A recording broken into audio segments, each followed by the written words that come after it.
Welcome back to We Drink and We Watch Things, Special Edition. Woo. I'm Mackenzie. I'm Lemar, Special Edition. We're both special editions. So we wanted to pop in and give you a quick intro into the very different formatting of the app today, because we did our very first podcast collab. Yay! And it was a blast. And we're going to keep this very short because the episode is going to be very long. Because Super it turns fucking out long. when you get like 5 people in a room talking about one of the greatest horror movies of all time, you go for a couple hours. You do. It goes great, though. It was a great time. And I think we fully intend to do it again with the same folks. But why don't you tell us who we collabed with? Yeah, so we collaborated with the Prime Cut podcast. You might have heard us mention them on last week's 1 year episode, and you'll probably see it in the title of this one, or at least in the notes as well. So Prime Cut podcast, make sure to give them a follow and a listen. They do similar stuff to us. They do tweak the format a little bit. They do sort of seasons with different themes, which are fun, whereas we tend to do a month at a time. And yeah, they're very good guys. I know Greg from back in my Mackenzie's Gonna Love This Hot Topic days. So Everybody take a shot.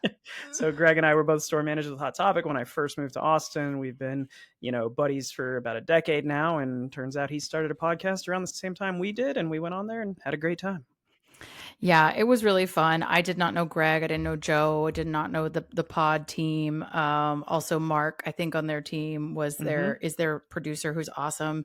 So we had a great time, and it felt like a very natural conversation. Did you know you were allowed to have producers? I didn't know we could have a producer. What the fuck, Mackenzie? That'd be nice. Like, why don't we have one? Why is it just both of us? I was going to say, why is Skylar not pulling double duty, making our drinks and producing? I'll let him know. He's not pulling his weight. So I don't know much about producing, but I know he owns a keyboard, and that's like step 1, I think. Right. He's got the board. Like, he's good to go. Get it together. All right. Well, he's hired. He just doesn't know it yet. But yeah. So guys, we hope you really enjoy this one. We would love to hear your feedback, and obviously would love for you to follow these guys. They do some awesome work. So grab a drink and go listen to the thing. Welcome into the Prime Cut podcast, a movie discussion show aimed at recommending deep cuts, flawed gems, and forgotten masterpieces. Greg, this is a big one. Oh, it's huge. We've got a lot going on right here. I'm running through the kitchen. I'm making a drink. We've got drinks on this episode. That's not normal. Special drinks. Special drinks specifically for this episode. Custom-made drinks. Custom-made drinks. Yeah. We've got guest stars, guest vocalists. Yeah, guest vocals. We got gang vocals now. That's right. We've got some extra people with us. We've got the hosts from the We Drink and We Watch Things podcast. Welcome, Lemar and Mackenzie. Hi. Thank you for having us. Hello. We're so excited. Yeah, we're covering a movie that I think quite a few of us really like. We're covering the John Carpenter's The Thing, and I think this kind of came about by I saw that it's a funny story. So Joe was doing a podcast. I originally wasn't a part of it, and I was a fan. I was listening, and then I saw Lemar was doing a podcast, and I was listening. You got some ideas. And I was like, and they both lived in Austin, and they're both friends of mine, but they don't know each other. And I really wanted to set up a blind double date and not tell them that they were doing podcasts on movies ahead of time, and just let it naturally unfold. But it just never came to fruition. So you telling me this is a meet cute right now? Yes. Awesome. And what a film we picked for the meet cute, right? Such a lovely display. Greg, you're right. 1982 is The Thing, John Carpenter, Kurt Russell. Let's handle business first, and then we've got to let our guests give us their business. Sure. The primecutpodcast@gmail.com is the email address. We accept all emails. Anything critical, we usually delete right away. Fair. We don't go into that. That's mental health, isn't it? Exactly. We do take recommendations. We've done quite a few recommended episodes from our rabid fan base. At prime_cut_podcast on Instagram. YouTube is new for season 4. I think you just search Prime Cut Podcast. I don't know. Marc, Greg, you guys know that stuff. And Greg, tell them about the TikTok. TikTok I don't is know. where all the kids are. One day we're going to get Joe on TikTok. He's not on there. He No. doesn't really understand what's going on TikTok. We kind of explain it to him. We're like, no. It's not Instagram. It's just like, it's videos. It's too much. It's different but worse. I It's get too it. much. Yeah. And then it learns you, Joe. It learns what you like. So now when I go on there, like it knows that I want to see cheese pulls of pizza. It's imitating you, Greg. That algorithm, man. Yeah. Oof. Much like The Thing. Yes. That's exactly it. What a tie-in, huh? That It's was podcasting. incredible. This is That was podcasting, incredible. Perfect analogy. Yeah. So we've got Lemar Mackenzie on here. Tell the listeners about your podcasts and where they can find y'all. Yeah, so as Joe said, we're from the We Drink and We Watch Things podcast. I've known Greg for, a decade or so, more than that now, however long I've been in Austin. But yeah, getting back together.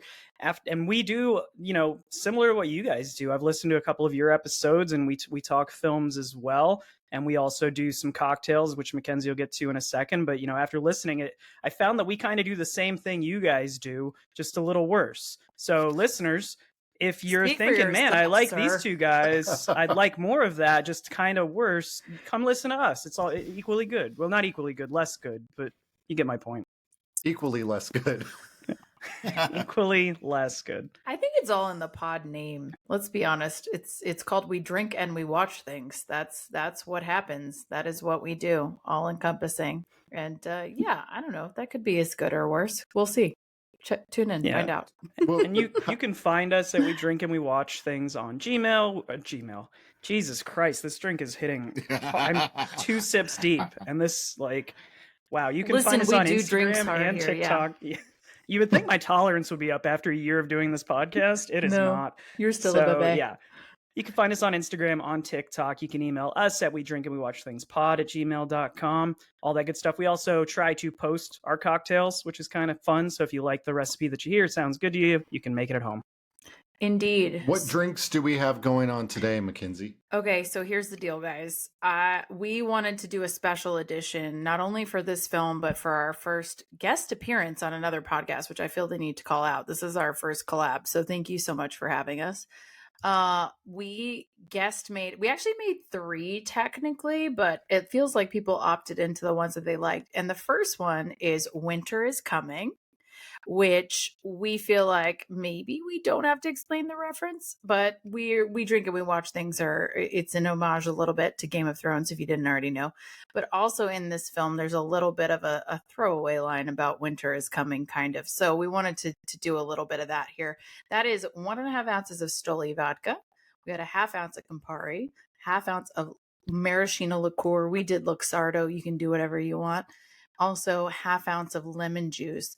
The idea of this guy is to shake and strain it into a Collins glass over ice. Who here knew what a Collins glass was? Let's survey the I had class. to Google want to know. search that. I knew I it. only own 2 glasses. I fucking so knew it. All right. That's okay. No judgment. I just figured that was too much for Craft World to do for us. Top with soda water and garnish with a rosemary sprig.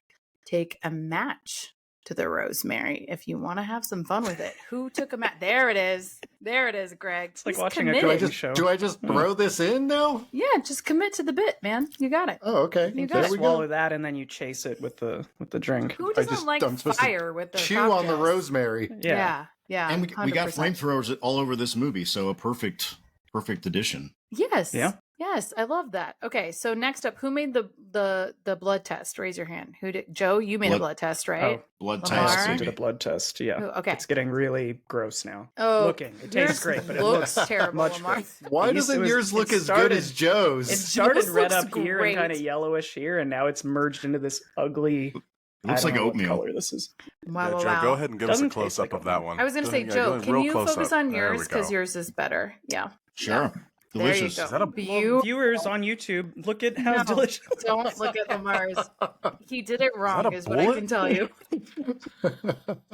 Okay, so this blood test, Joe's version is beautiful. Reference that one. Is 1 egg white. Do that first in case you mess it up. Pro tip. So that way you don't waste your booze. And then you got 2 ounces of bourbon or rye if you're feeling fancy. 1/2 ounce of lemon. 1/2 ounce of lime. 1/2 ounce of simple. Now you want to dry shake the egg. If you didn't already know, don't do that over ice. Dry shake that. And then I have to quote this verbatim. I think I'm like legally required. Dry shake without ice and then add ice and shake what your mama gave you and strain into a glass straight up. I didn't say that. I just want that to be clear. And then grab a spoon and use the back to slowly pour that 1/2 ounce of red wine so it floats to the top of that cocktail, which is what Joe did excellently. Lemar, I don't know what you did. That's fine. C-. And then take some grenadine and put a splash in the middle of it so you get some blood to run down the middle of that drink for that blood test. You can serve it over ice or you can serve it straight up. It's up to you. I did a giant skull rock. So it's a good time. Very cool. Very fun for a party drink if you're going to watch this movie with some friends. Yeah, very good, Greg. We're usually like straight business here, so going with the alcohol at the front. Got 2 like guest vocalists here on this mashup. It's more fun than usual, Greg. Maybe it's just me. Maybe I'm not the fun one. You're pretty fun. Well, Lemar and I have never had a drink together, so this is actually Lemar and I's first drink together. That was I messaged you and I said, hey, we usually do cocktails, but I don't know if this is public knowledge on the pod here, but like you used to be straight edge. So I was like, I guess we won't do it for you guys. And then I found out you drink. So yeah, first drink together. Look at us go. Yeah. It's I decided that so many of them sounded so tasty, and I was like, I really want to know what a strawberry margarita tastes like. He broke edge for this. Yes. He broke edge for this. So you're saying we're a bad influence. Got it. Checks out. Instantly. Yes. Yeah. That's right. All right, let's jump into to this movie. So, what year is this movie, Joe? 82. 82, and we've talked about bombed, Greg. It bombed. It did. Bombed and panned. Hated. Yes. Hated. Yeah. A lot of feelings about this. It's so crazy that it got such bad reviews because so many people love it. And if in our podcast we basically decide like, where does this fall into? Is this a deep cut? Is this a flawed gem, or is this a forgotten masterpiece? Joe and I probably feel like this is a forgotten masterpiece. Yeah, I don't think it's a deep cut anymore. Maybe 20 years ago it would be a deep cut, but now it's kind of like universally accepted as like a cult classic, even further, probably more than that, a cult gold standard. Yeah, I think it's a forgotten masterpiece. It's not a flawed gem. I don't know that there's a flaw here. We're kind of cheating a little bit because usually we try to stay away from like great movies. Like we're not going to cover Goodfellas. It's unimpeachable. Yeah. This is a little bit of, in my opinion, like closer to Goodfellas than like not. So I feel like I'm cheating our categories a little bit, but because it was so reviled and did terribly, I think we can cover it and say it's a forgotten masterpiece. For me, that's what I would say. Yeah, I mean, to that point, I didn't watch. I consider myself a pretty big horror fan, and I didn't watch this film for the first time until maybe 10, 15 years ago, and I'm 40 years old. So I was putting this out of my memory because, out of mind, just because I had heard bad things about it. Yeah. And it feels like in the last 2 decades or so, it's really picked up steam as becoming this universally beloved top 5, top 10 horror films. And you just look at the effects and the way they use the camera, and it's brilliant. So the fact that it was just universally shit on when it came out is mind-blowing. There's a lot of like theory around that too, though. I will say there was a lot of like conversation at the time of, we were in the middle of a recession. We were in the middle of all kinds of things that contributed to like, I just don't want to watch something that's bleak because let's be honest, it doesn't end on a high note, right? It's a rough ride. It's a great ride, but it's a rough ride. And so I think it was just not the right time for this. And I think that's, to you guys' point, like how it becomes a cult classic and doesn't become a rave at the time. I think that's really well said, Mackenzie. And honestly, so there's 2 other movies that came out in 1982 this is so interesting to me because I believe Blade Runner came out the same weekend, did not do well either. Similar to what you were saying, kind of a little darker, hard to decipher, maybe needs a couple of viewings. The movie that came out in 1982 of the science fiction nature, Lemar, I can tell that you know what I'm going to say, that like skyrocketed was E.T. Yep. Which is like optimistic, yes, fun, kids riding the bicycle. E.T.'s great. We love E.T. So I think you're exactly right. Maybe the tenor of the audience was like, this is terrible. Like this, it's disgusting. Yeah. These guys there's so much conflict. The movie ends so darkly.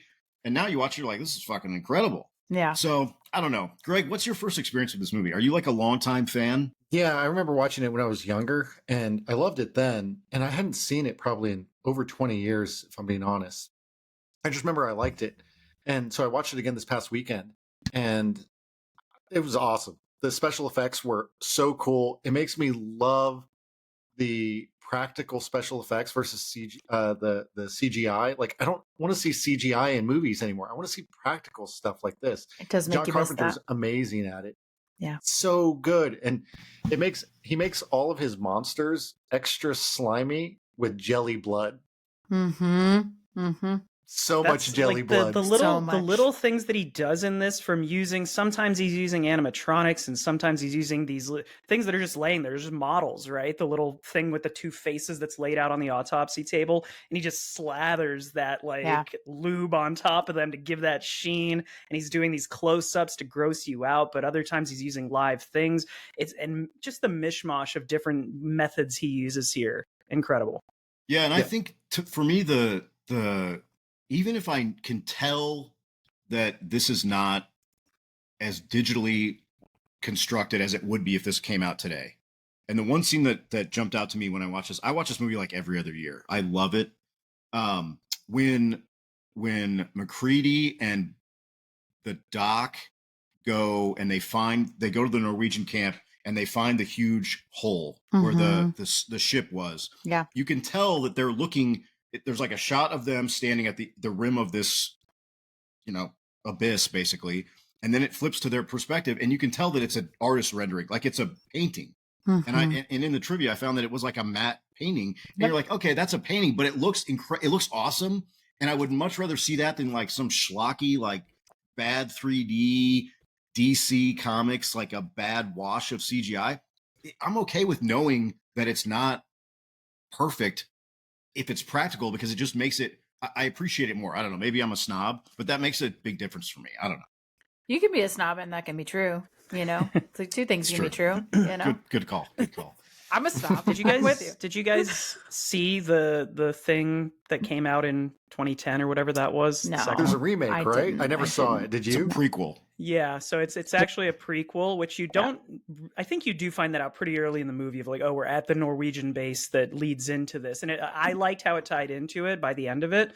But in that, I believe the intention was to do as much practical as possible, and then you watch it, and the worst parts of the film are when they're layering CG on top of practical effects, and you're just let it be, just let it find a way to be more creative. Yeah, you're totally right. I completely agree with that. The tie-in. So, Greg, the end of that movie is literally if you were to rewind the 1982 thing to where the two guys in the helicopter are chasing the dog. Right. That is the last 5 minutes of the 2011 prequel, which is cool. And that's definitely the best part of the movie, because Lamar's completely right. The everything else that's done is just like, you're like, it's just not the same, man. Sorry. Like they used a double amputee for the scene where the chest opens up and bites the doc. Like, you don't do that anymore. They're like, we'll slap some CG on there. It'll be fine.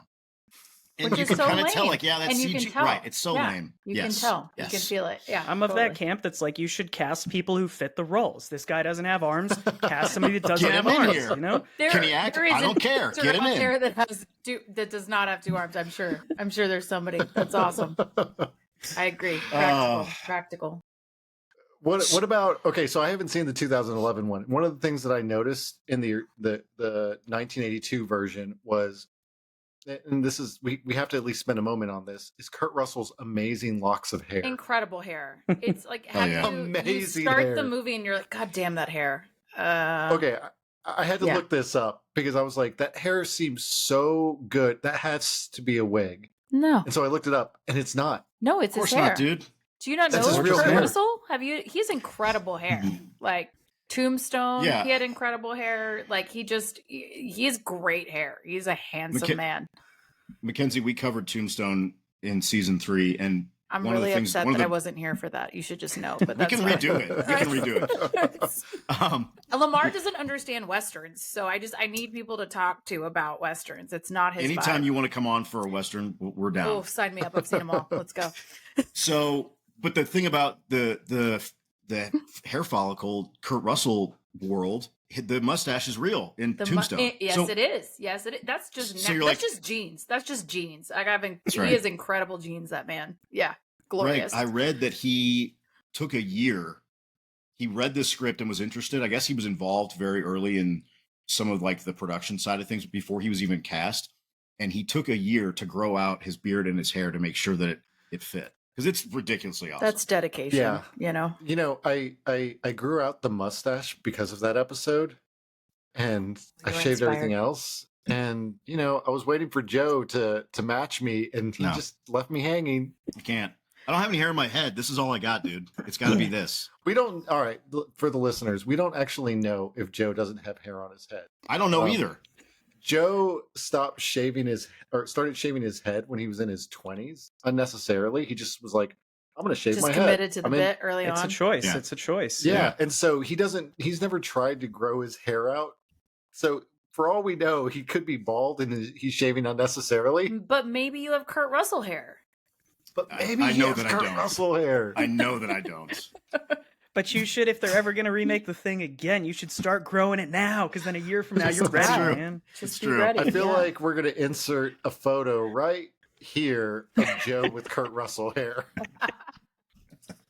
Yes. I mean, please. it's a compliment. He's got a great blue eyes. He's so handsome. I mean, come on. He's a Oh, handsome all right. fella. He's a handsome fella. Yeah. The camera zooms in on those blue eyes on almost every movie he's in. Like they get Yeah. real close on those. Because And they do it in why this one wouldn't as you well. cash in? You know what I mean? They're there. Use them.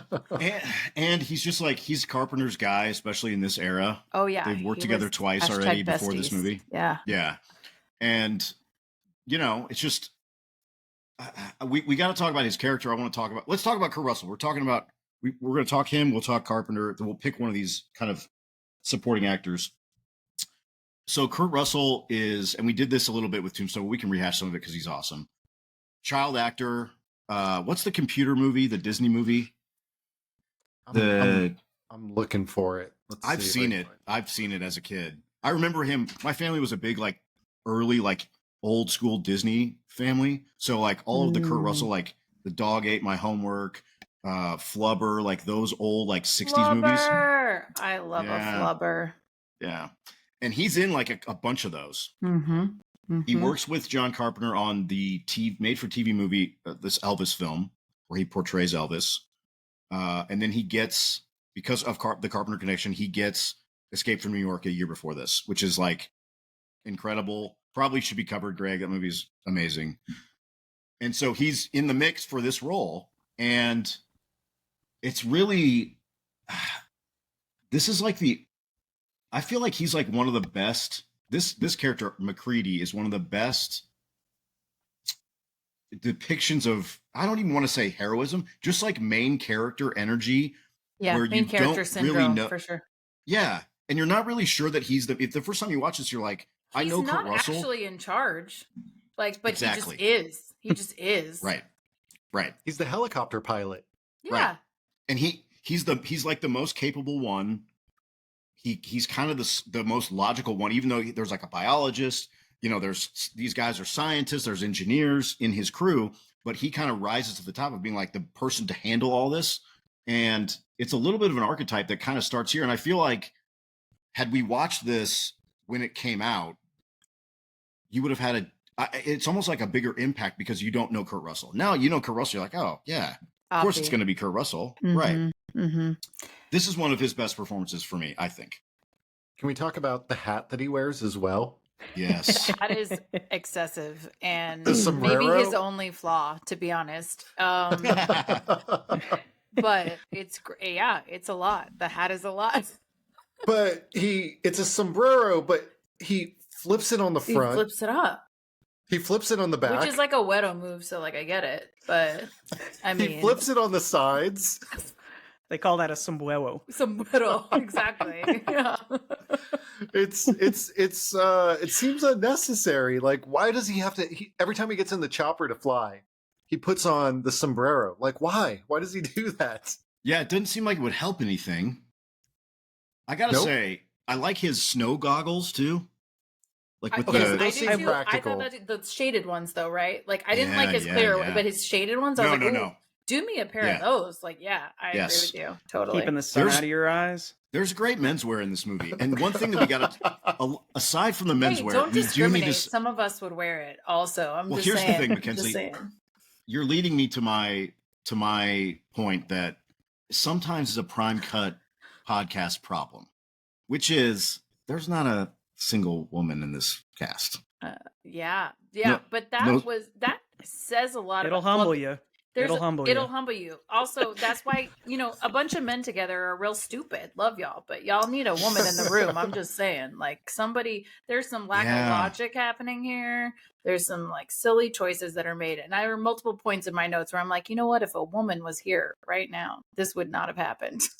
I'm looking forward to hearing. Yeah, interject, those please. Points. I want to hear those. So thoughts on Kurt Russell? I mean, I don't know. Anybody else have anything on this guy? He's a certified badass. Yeah, and you can just buy him. Whether he is like, ripped to the gills, like in Big Trouble in Little China, or he's playing like a cowboy, an elder gentleman, even in Guardians of the fucking Galaxy too. Like, you believe that he's a same badass. Same glorious hair. Yeah, he has this switch that he's able to turn on. And I think we mentioned this on our pod last week, Mackenzie, but Bone Tomahawk, another incredible Kurt Russell, cowboy, horror, Western, all that good stuff. The only other thing I wanted to point out to touch on really quick, because I was looking for the right way to segue into this. I just find this really fascinating. And you guys mentioning his look in this with the glasses and the hat. But he looks exactly like OB in Hateful Eight. Everyone's seen Hateful Eight? Yeah. Sure. Yeah. So I just the character of OB, I felt like you were going to say that. He's got the glasses. He's got the hat. And Ennio Morricone scores both films, gets a fucking Razzie for The Thing as the worst score of the year in only the third year the Razzies The music existed. is doing the work, okay? Yeah, whatever. It's doing a lot of the heavy lifting. Yeah. Score rules in this. Then he uses a piece of unused score from this in Hateful Eight and wins an Oscar. So if that doesn't tell you that the Hollywood award system's a fucking joke, I don't know what else. Which we knew, right? Like everybody knew that. Cool. I mean, I don't even know that we need to have the rest of the pod. That's that was a great encapsulation of everything. Wrap it up. It's just like, this is why it's not fair this movie gets the rep, or got the rap that it gets. Seriously, yeah. I mean, I think. Go ahead, Greg. In my notes, one of the things I wrote down was about how amazing the score was in The Thing. That's wild to me that somebody talks shit about crazy. The score. It's so good. I mean, yes, there were moments where I think if you watch it with a current lens, because this is not the way, let's just insert sci-fi horror movie now. This is not the same way that it would be scored at this moment. So maybe now as a new viewer, new audience, whatever, you would be like, oh, wow, this score is really extra. But this is also at a time where we said, we're using realistic effects. We're not relying on CGI. We are leaned into this method of showing this story, and the music is such a compliment to that. It is, again, I would say, doing the work. These high intensity important moments partially because of the music, I think. And I think it's an excellent score. Totally. I'm with you. Sometimes it's just a tone, like a foreboding tone that just, when they're going out to the shack because McCready's like, I didn't leave my light on. And you're like, oh, fuck. But I think this is a good, exactly. Yeah. I think this is a good way to transition to talking about John Carpenter really quick, because he, at this point in his career, he composed, performed, recorded most of the scores for his films. Yep. And I think part of the reason he did that was because he was an independent filmmaker. He did Assault on Precinct 13. He did Halloween. He did Escape from New York on very small budgets. And so it was like, I can't pay for a composer to come in and write music and perform it in studio time. He's like, I'll just do it. I just got to do it. I got to do it. This was the first movie. And I read this in some of my research where he said the studio didn't ask me and I didn't offer. And they said, we have money for you to get somebody to compose your score. And he's like, how about Ennio Morricone? He flies to Italy, and Morricone had written a synth-heavy score, which is John Carpenter's kind of thing. And he's like, pick what you like. And Carpenter's like, oh, I like this one. He's like, I figured you would. It's synthy. And so we get this synth score from a master. Morricone has done all of Sergio Leone's spaghetti westerns. Hundreds of titles. But it's just like such a weird way to introduce you to this unbelievable score from a guy who generally wouldn't write his own scores, or would write his own scores. And in this case, he didn't. And it kind of sounds like a John Carpenter score anyway, which is awesome. That bass line, I would argue, is just as iconic as like the Kiki Mama from Friday. Like after you've seen this and you're a fan of this film, that dum dum dum dum is just as iconic in my head as like Halloween and all the other films like of this era. I agree. I think even if you just look at like synth in the space of music at this time too, right? Like 80s is almost the advent of synthesizers in like mainstream music culture as well, right? So it makes sense that that's being incorporated here. Like you have the Yeses of the world who have like historically been classic rock, and then now they're moving into synth and keyboards and focusing on those instruments as well. And so it makes sense that it's going to translate into a score for a film now, and it becomes more common throughout the late 80s film work as well. And this is just an early example of that. So I think it's such a great timely example of scores at this time, but being at kind of the forefront of that era. Yeah, to Mackenzie's point, Paul McCartney once said that real music wasn't made until synths were invented. So he's on the record. So, and if Paul says it, we're all, obviously.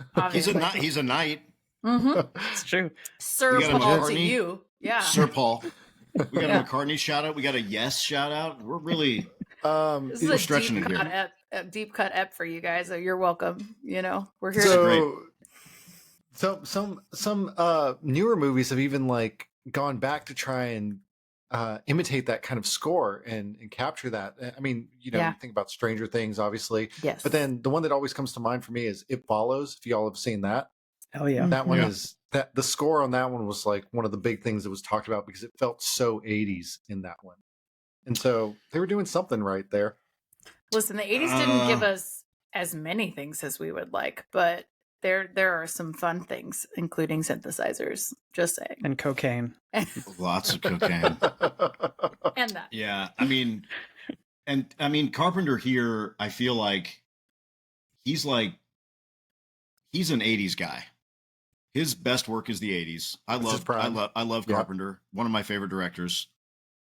And he's in 2 years in a row, Escape from New York and then The Thing. It's like, this is like batting title, scoring title types performances here. MVP, finals MVP, regular season MVP, scoring title, Greg. You know what I mean? This is a lot. Listen, I've said this before on the podcast, and I'm going to say it again. Hot take, I like Escape from LA more than Escape from New York. Wrong take, but okay. Wow. Did we just step into a fight? Lemar, what's your take? I'm just kidding. I actually don't know if I feel it because I can't say that I've seen both of them. I know I sat down and watched one when I was really young, but I don't know which one it was.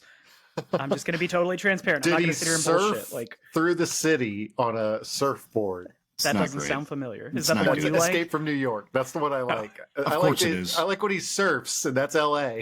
Of course he likes that one. Your other favorite movie is Surf Ninjas. There's a theme. I just wanted us to pick sides because I'm an Escape from New York person. So I thought we were gonna commit to the split.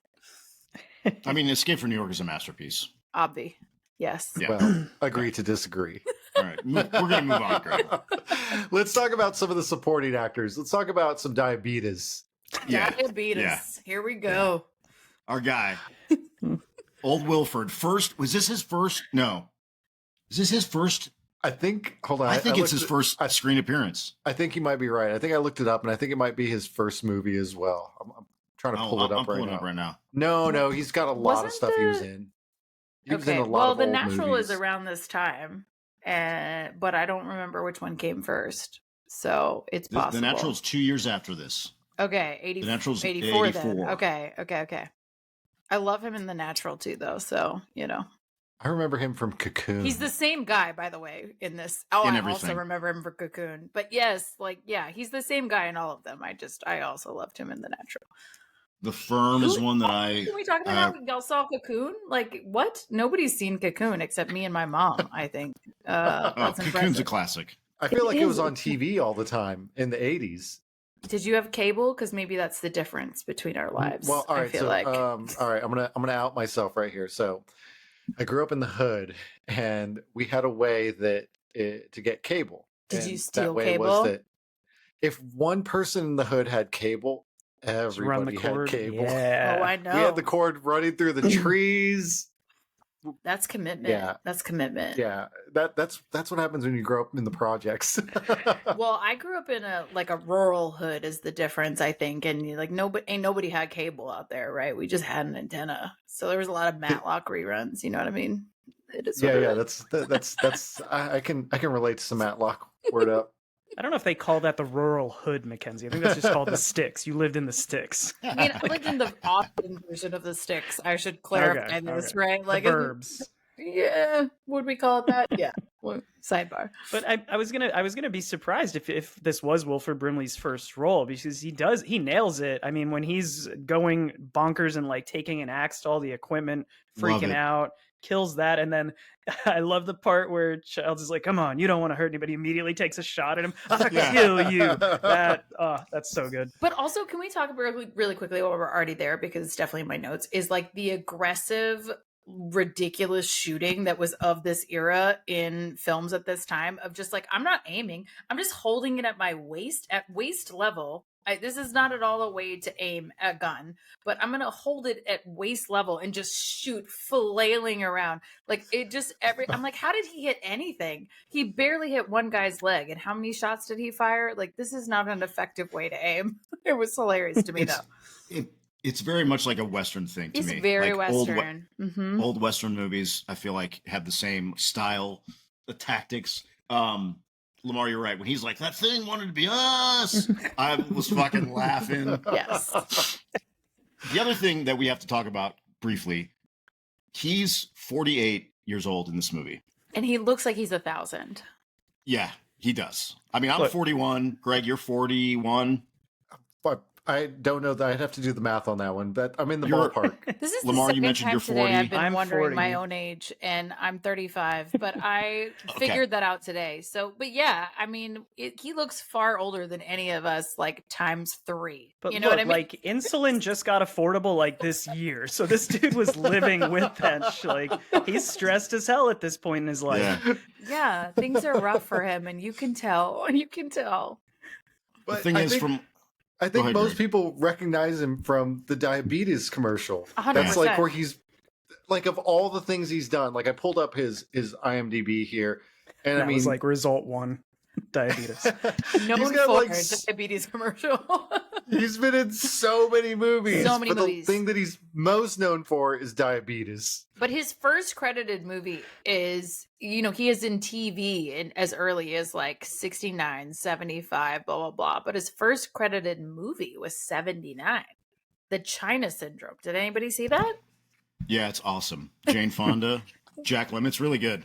It's a great movie. I can't believe Joe's seen that. I mean, I'm not surprised. It's good. I recommend it. It's really good. Do you mean Chinatown? I remember him. No, China Syndrome. It's about like a nuclear plant melting down. Okay. And the China Syndrome is if it melted all the way to China. That's like the name. That's like the idea is that it just continues to melt. And there's like a scandal, and he is good in that. From America to China? He started off strong. He did. Yeah, Greg. It's a theory that's not scientific, but it's like a shorthand. Sure. Does that make sense? Yeah. Okay. I remember him. little. I remember him from The Firm, 1993. Yes. Right. Yeah. And that's 10 years. He's 10 years older, and he looks the exact same. Exactly the same. So he just like stopped at like 45. But wasn't he There's like some the detective recon guy at that time? I think what so, was it? yeah. Marcus, go ahead. Sorry. Oh, no. I was just saying he was top billed in Ewoks, the battle for Endor, if y'all remember That's that. all you need right there. Wow. There it is. Wow. He was Done. at the top. Done. That's the one.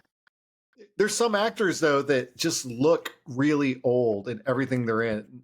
Sam Elliott's the other one that comes to mind.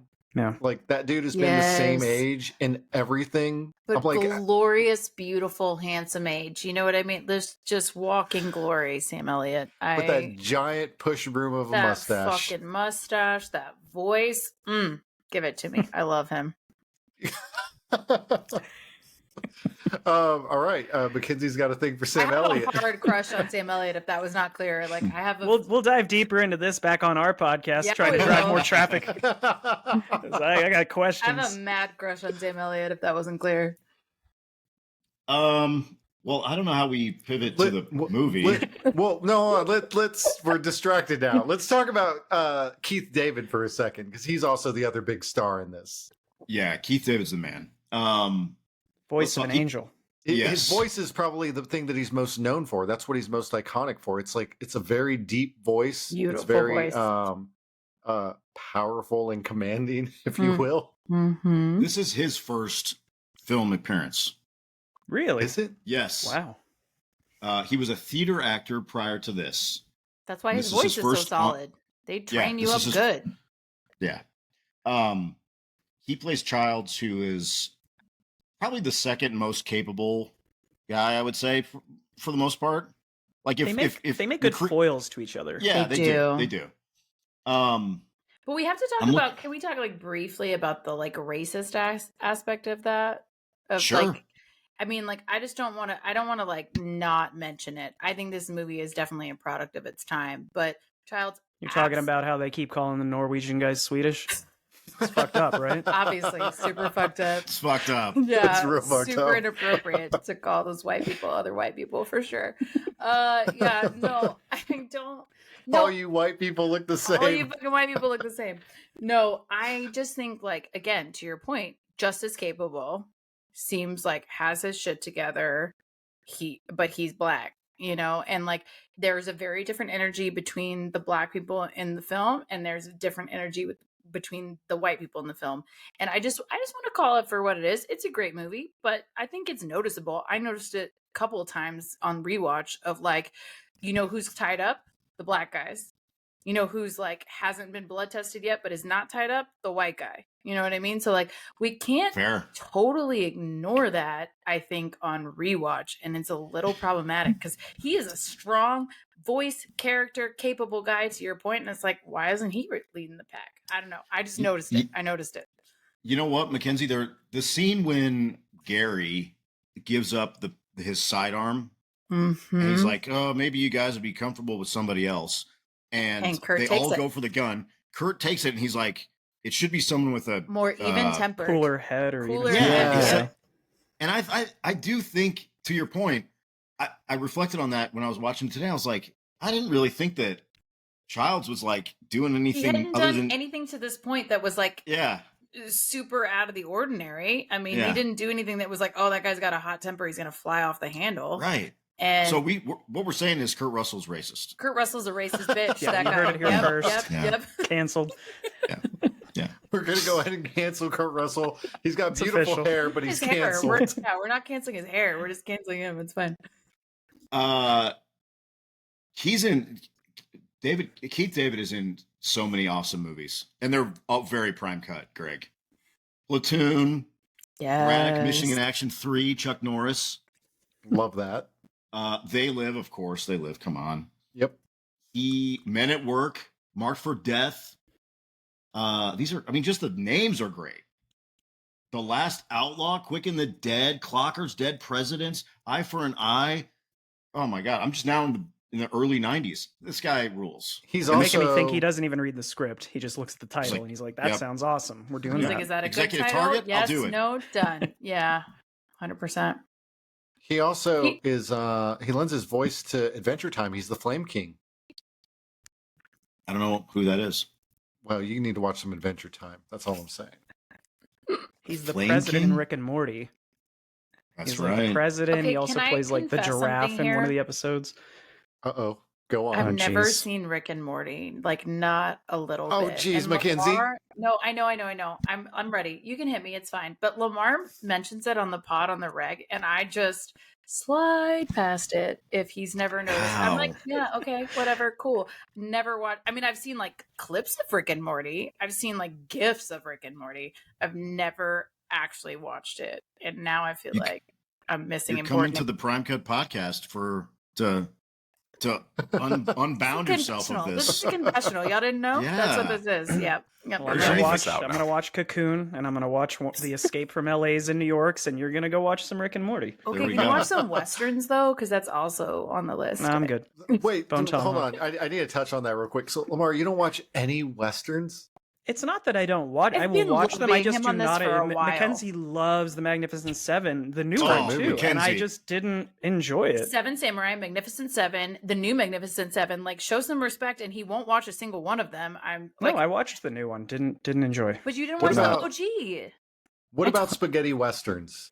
He doesn't get it. Is that like John Wayne Yeah. type stuff? No, Ish. like No. think Not about like really. The Good, the Bad, and the Ugly. Yeah. Fistful of Dollars. I might have seen one of those when I was a kid. It's just not my genre. I think Bone Tomahawk got me because it was like a horror, horror that's western, the and it's thing, less yeah. about shootout and like meet you at noon. You know, I liked mean, Westworld, You don't want but to again, have that a was a shootout different. at the OK genre. Corral? Like, what are you doing with your life? I'm just saying. No, I'm kidding. I also, I can only talk so much shit. I'm not as big into horror as Lamar, but like these are our two genres that we like.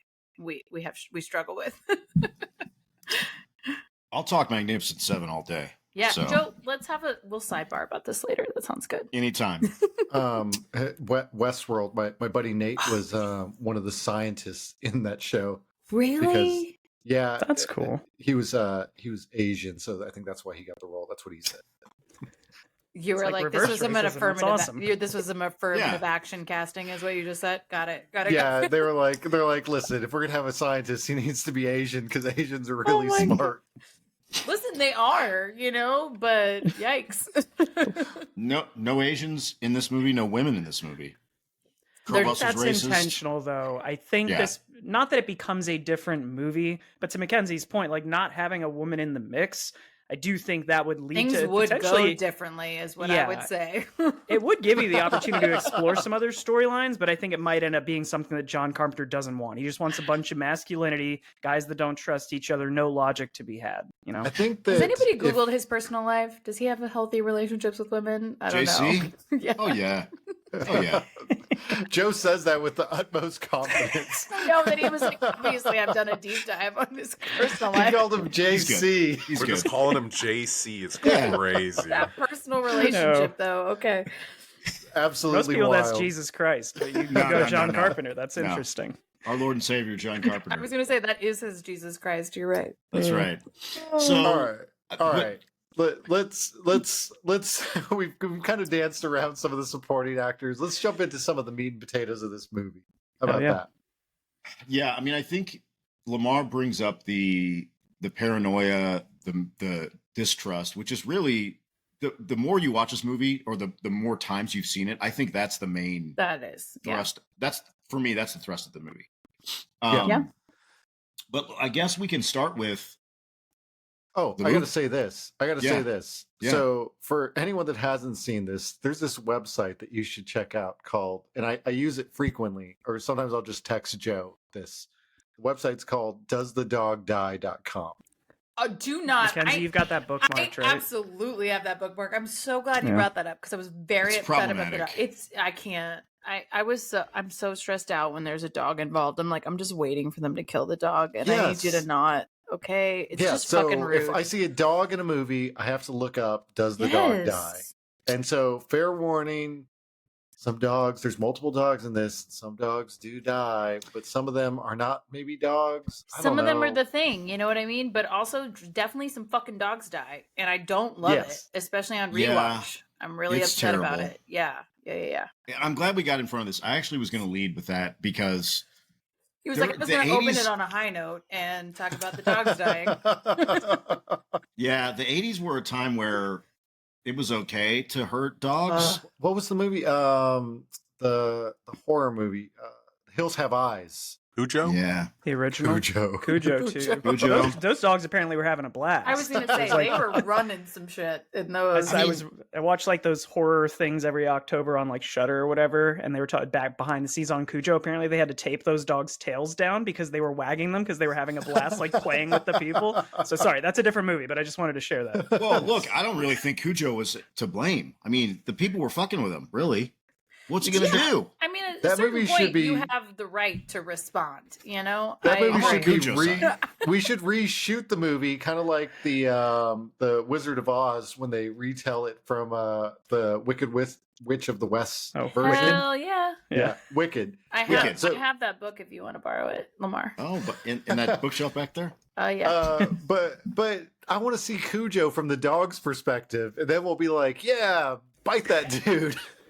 Well, I mean, speaking Oh, of yeah. dogs, this movie starts with a husky dog. Who is Yes. working so hard Racing- to he's such a run good through boy. that snow. I just want Racing to through the snow. Yeah, Ugh. I know. let's rescue He's that being puppy. chased. He's being chased by a Helicopter. A helicopter And the that's dude's shooting at him. He's got a sniper rifle. He's got to be the worst shot ever because he's like flying God, like he's so 4 bad. feet from this dog. Yeah. And so he basically this chase ends at our main character's camp, which is Outpost 31 of this Antarctica research facility. And I Yeah. believe they are there for like a year. But this is like kind of awkward how it ends because the one guy gets out. So we obviously figure out that these two guys, they are speaking Norwegian.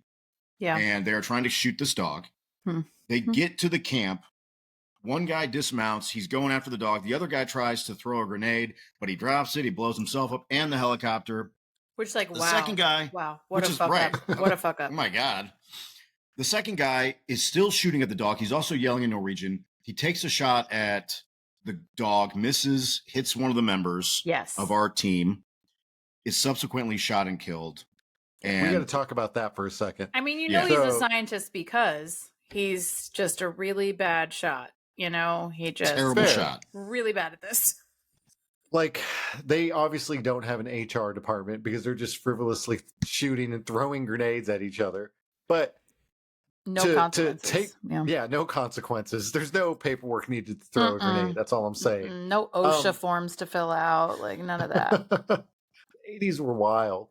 The way they take out this Norwegian, though, I have an issue with it because, and this is like probably the biggest flaw I saw in the movie, is one of the guys in the Antarctican camp has a revolver, and he sees what's going down. He sees a Norwegian shooting like crazy. Gary, right? Instead of walking out to shoot him, Gary. He breaks Yeah. the window.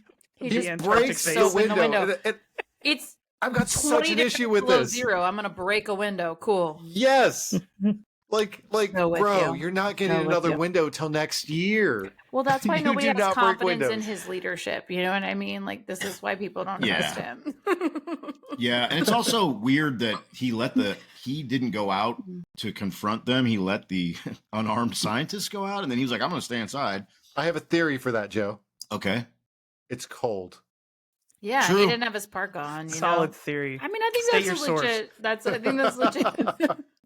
Listen, So- I'm from Texas. I'm not gonna go out if I don't gotta in the cold. I Nope. get it. one Also, thing that the- oh, go ahead, Mark. The accuracy it would have taken for him to hit that shot with a 357 It's like a single Magnum. shot. Yeah. Yeah. It's a 356 Magnum, snub nose.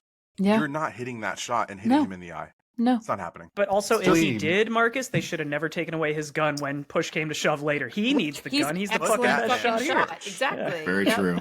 Yep. Very true. So I looked in the script. You can find the script online for free, and because I wanted to know what the Norwegian guys are saying, because my subtitles didn't pick it up, and they say it's not a dog. It's not a dog. It's some other thing. We need to kill it. So Oh, wow. which they don't tell us, but they're even in the script. They're like trying to convey always obviously the language barriers, making it so they don't know. But anyway, everyone is kind of like, this is weird. Let's take this dog in, which they do, and They've got the chopper on fire. I got to point this out too. The chopper that blows up, the Norwegian's chopper. They're like, quick, Mhm. get the fire extinguishers, put it out. and I just have to ask why. It's climate change. Because snow, ice, there's nothing near it. Do you need what to about, Is this like, just that? is this just like me being Texan and not Is it knowing like how snow works? fumes? No, maybe? I Like, think you're I don't right know. because moisture, ice, snow, like that's Well- a fact. It's not gonna burn up the snow. Like Yeah, and you know what? They're real. I'm glad you brought this up, Greg. There's another fire incident that they go to the extinguishers quickly, and I was like, hey, It's let's too let soon. this cook a little bit. Yeah, they're what are we trying doing? to kill the thing, and they're like, "Hey, let's set it on fire." A split second later, Yeah. let's extinguish it. Like, did that not just literally undo the thing you did? I was Maybe They don't it's really like understand fire there. I'm thinking That's that it's all. like a safety protocol that they're like, it's It's ingrained just in them. That they're ingrained. like, It's an OSHA situation. They were like, "Well, we have Yeah. to put it out because Ah. there's a fire." Yeah. These now." guys are good with OSHA, but the They- Norwegians aren't. This is the Exactly. subplot we didn't know about. Yeah, it feels weird. I mean, this is where I do think the prequel, it's worth watching the prequel. I'm not going to say it's good. It's like a 5 out of 10. It's an average movie, but it's cool to see how it does tie in. And you do see more of these Norwegians in their camp where they're sort of not excommunicated, but they have this language barrier throughout the film. And so it makes a little more sense of just these doofy characters that show up in the 1982 version and are chucking grenades at each other. But I think one thing I was confused by was like, how does the assimilation of the thing actually work? And this is a movie where I feel like it almost does you a lot of good to not question every little thing about it, because when you deconstruct it too much, some of the things don't necessarily make sense. But my thought was, why can't they just say, can any of you, go on your 1980s computers and get us a translator so we can explain this situation? Let's just leash the dog for a second out here to a lamppost and go about our business. But they don't do that.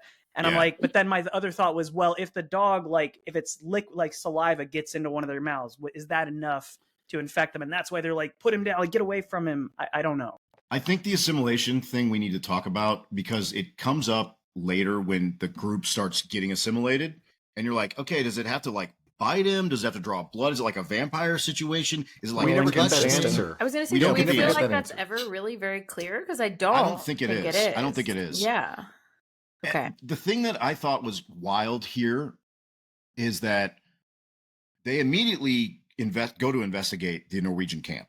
Yeah. Right. They kennel the dog. Which I don't And know the if the doc- smartest move to begin with, but okay. Right. Well, and the thing that struck me was they go there. The camp is like completely destroyed.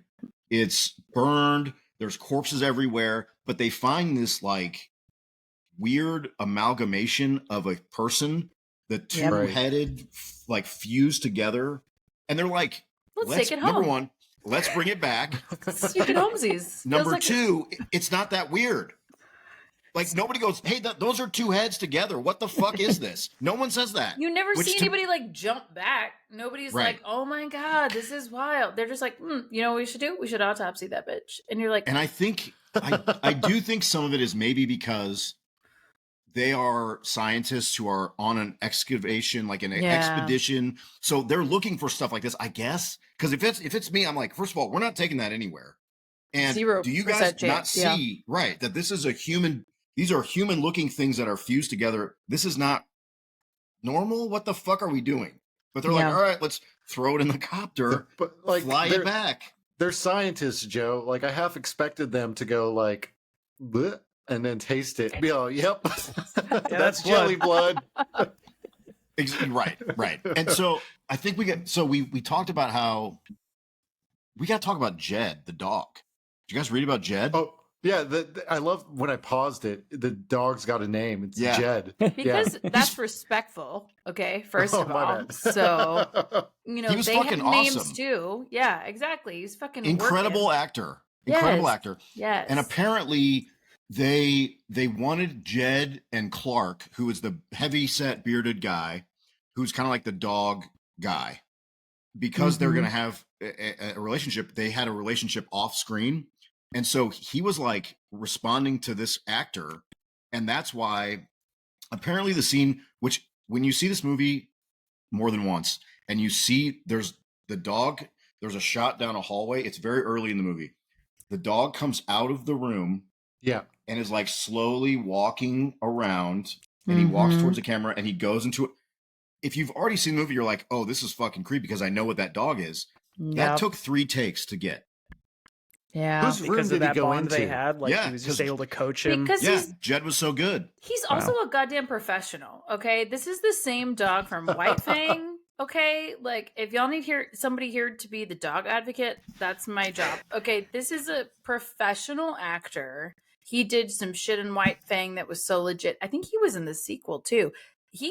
I have an emotional connection to this dog from all the movies I've seen him in. So it is 0% surprising to me that took 3 days. But can we right this wrong, seeing as how Morricone ended up getting an Oscar for basically part of the Thing's score? Can we posthumously give this dog a Best Actor Oscar They for should 1982? 100%. Like, Thank you so much, Lemar, for bringing up the critical points, which is that why have the dogs not gotten Oscars yet? Yeah, Like we can start a petition. We I wanna just see started. the- We just got the stuntmen. The stuntmen are about to have their own category. Let's get the Yep. fucking dogs their own category. I'm just Oh saying. my god, I would watch the Oscars just to see that so speech. much harder. Yep. Yes, You that could. dog Woof, walking woof, up there. host. Woof, woof. This is they We need can a host it. translator. He They says can thank really you all have very these. much. Those I people are practiced so very smart. hard for Bring them the this. buttons. They're gonna come up there with the buttons. They'll have a whole speech planned. I'm here for it. Let's do it. It's just going to say treats over and over. Which they one- deserve. One of the things that I think we got to touch on really quick is that they do the autopsy and they find out that this is all normal human Okay, but innards. I have so many thoughts about the hot. I like this movie. I want to just asterisk that really quick. But I have Yeah. so many aggressive complaints about the autopsy because 30 seconds ago we knew 0 things about this creature, the fact that it has 2 people, humanoid types in it. We don't know how this happened. We don't know anything about this camp, blah, blah, blah. And then 30 seconds later, Bradley's like, hey, guess what? We have all the things you need to know about this. This is a thing that imitates people. It's going to start turning into you. Like he's become a subject matter expert in the span of 3 seconds. And I'm like, your autopsy of this non-human thing, how are you an expert all of a sudden off one autopsy? That was my one big complaint is I was like, this doesn't jive for me. This doesn't jive. Joe's Joe, you're not muted. coming through. How about now? There we go. You're good. It's also weird that they're like, again, they're accepting at face value that this is like an alien organism. Or just that they're accepting anything about it and that they could Yeah. come to some kind of conclusion. I just was so I'm just going science. I'm going science with all of it. I'm like, they're scientists. I don't know. I would But, have like- more questions. Maybe they're fine with it. But also, this is a scientist who has like no gear on and has just shoved his arms in the middle of this dead thing. True. Has Oh. like barely even has a latex glove, and he's like, by the way, I gotta say, like, yes, I'm glad you brought that up, Mackenzie. Like, could we not get Homeboy like a bigger glove? We gave him the smallest we have glove 0 possible. scrubs on it. He just rolled up Yeah. his sleeves and was like, Nope. let's get into some guts, bitch. Like, what? And he Goes just right in. starts diving in. I know. So wild. So wild. Well, the next scene is really where, I mean, we get some banter. We're starting to learn the characters. They're all character actors that we've seen before. They have, I would say this movie does a good job of giving you no backstory, but you kind of figure out where they all fit together. You got like the stoner Mhm. guy with the denim jacket. Knowles, the cook, is the dude on the roller skates, listen to Stevie Wonder. Mhm. So you're kind of getting that. Meanwhile, we get the dog carnage coming up. Oh, It's Oh, pretty- yeah. It's pretty They- rough. can they y'all tell call me him, when you're "Hey." done? I'm done. Thanks. We'll breeze through this part. They basically say, "Hey, we need to put the dog up in the kennel." They take the dog out there, and the dog is so calm, but it's not acting like the other dogs. And it goes and sits down, and it's like staring at the back wall, and you're like, "Something's not right It's here." like haunting. Just it's staring at the Yes. wall. And You know what? the other dogs don't like him. The other Yep. dogs don't like him, but really, like, I have to think about how they made that dog do that. I can make my dog do that. I can make Harry stare at a wall if I set up a camera. If I just hold a treat and you don't see it, Yeah, it's got to be food driven, right? it's definitely food driven. He goes crazy for cheese. But anyways, we get that dog. Just it starts to morph, and we get our first taste of practical effects. And this dog turns into like this wild monster that's like starts to spew like silly string ooze goop all over all the other dogs. Yeah. Disgusting tentacles. It's huge. It's like absorbing and basically like forming into one dog. And what we learn is that this, at least from what I understood, is this process happens and then it becomes, it like finishes into whatever form it's going to end up as. But they interrupt it because these dogs are freaking the fuck out, howling, barking. It's terrible. If you have dogs, I have 2 dogs. I was watching it with both of them, and they were looking at the camera. I was like, sorry, guys. And I like fast forwarded. I fast forwarded. I was like, I can't do this to these guys. Hey, we get the most 80s scene of all time right here. Okay. Where Kurt Russell, I know what yes. He slams the fire alarm on with a Budweiser. Bud Heavy. Breaks the glass with a can of Bud Heavy. Like, sick. I just want to know how that scene came about because it is so 80s and it's one of my favorite scenes in the whole movie. So, Greg, that could be, it's not my hard scene, but that could be a hard scene. It could be pretty hard. Yeah, that's for sure. advertising, baby. That's all Budweiser American sponsored advertising. this movie. It's the most durable fucking bottles in the galaxy. That's like whenever you see movies where they've got the really clean car in the zombie apocalypse, you're like, oh, I should buy a Volkswagen. This buy movie a Hummer. made you go, I should get a Budweiser. Well, this is also the first time where we see Kurt Russell's character McCready kind of takes the lead. Yeah. He hits the alarm because these dogs are going crazy. He runs in there. He's got a shotgun. He's shooting at this fucking thing. He gets Childs to burn it. They get the flamethrower. They torch this thing. This is where they put him out like right away. And I was like, what the fuck are you guys doing? Let this thing cook. I'm sorry. Mm-hmm. We don't need to look at it anymore. Hose this thing down with flames. Let it cook. But they extinguish it immediately. They fucking do another Makes autopsy. no sense. Right. I didn't like that.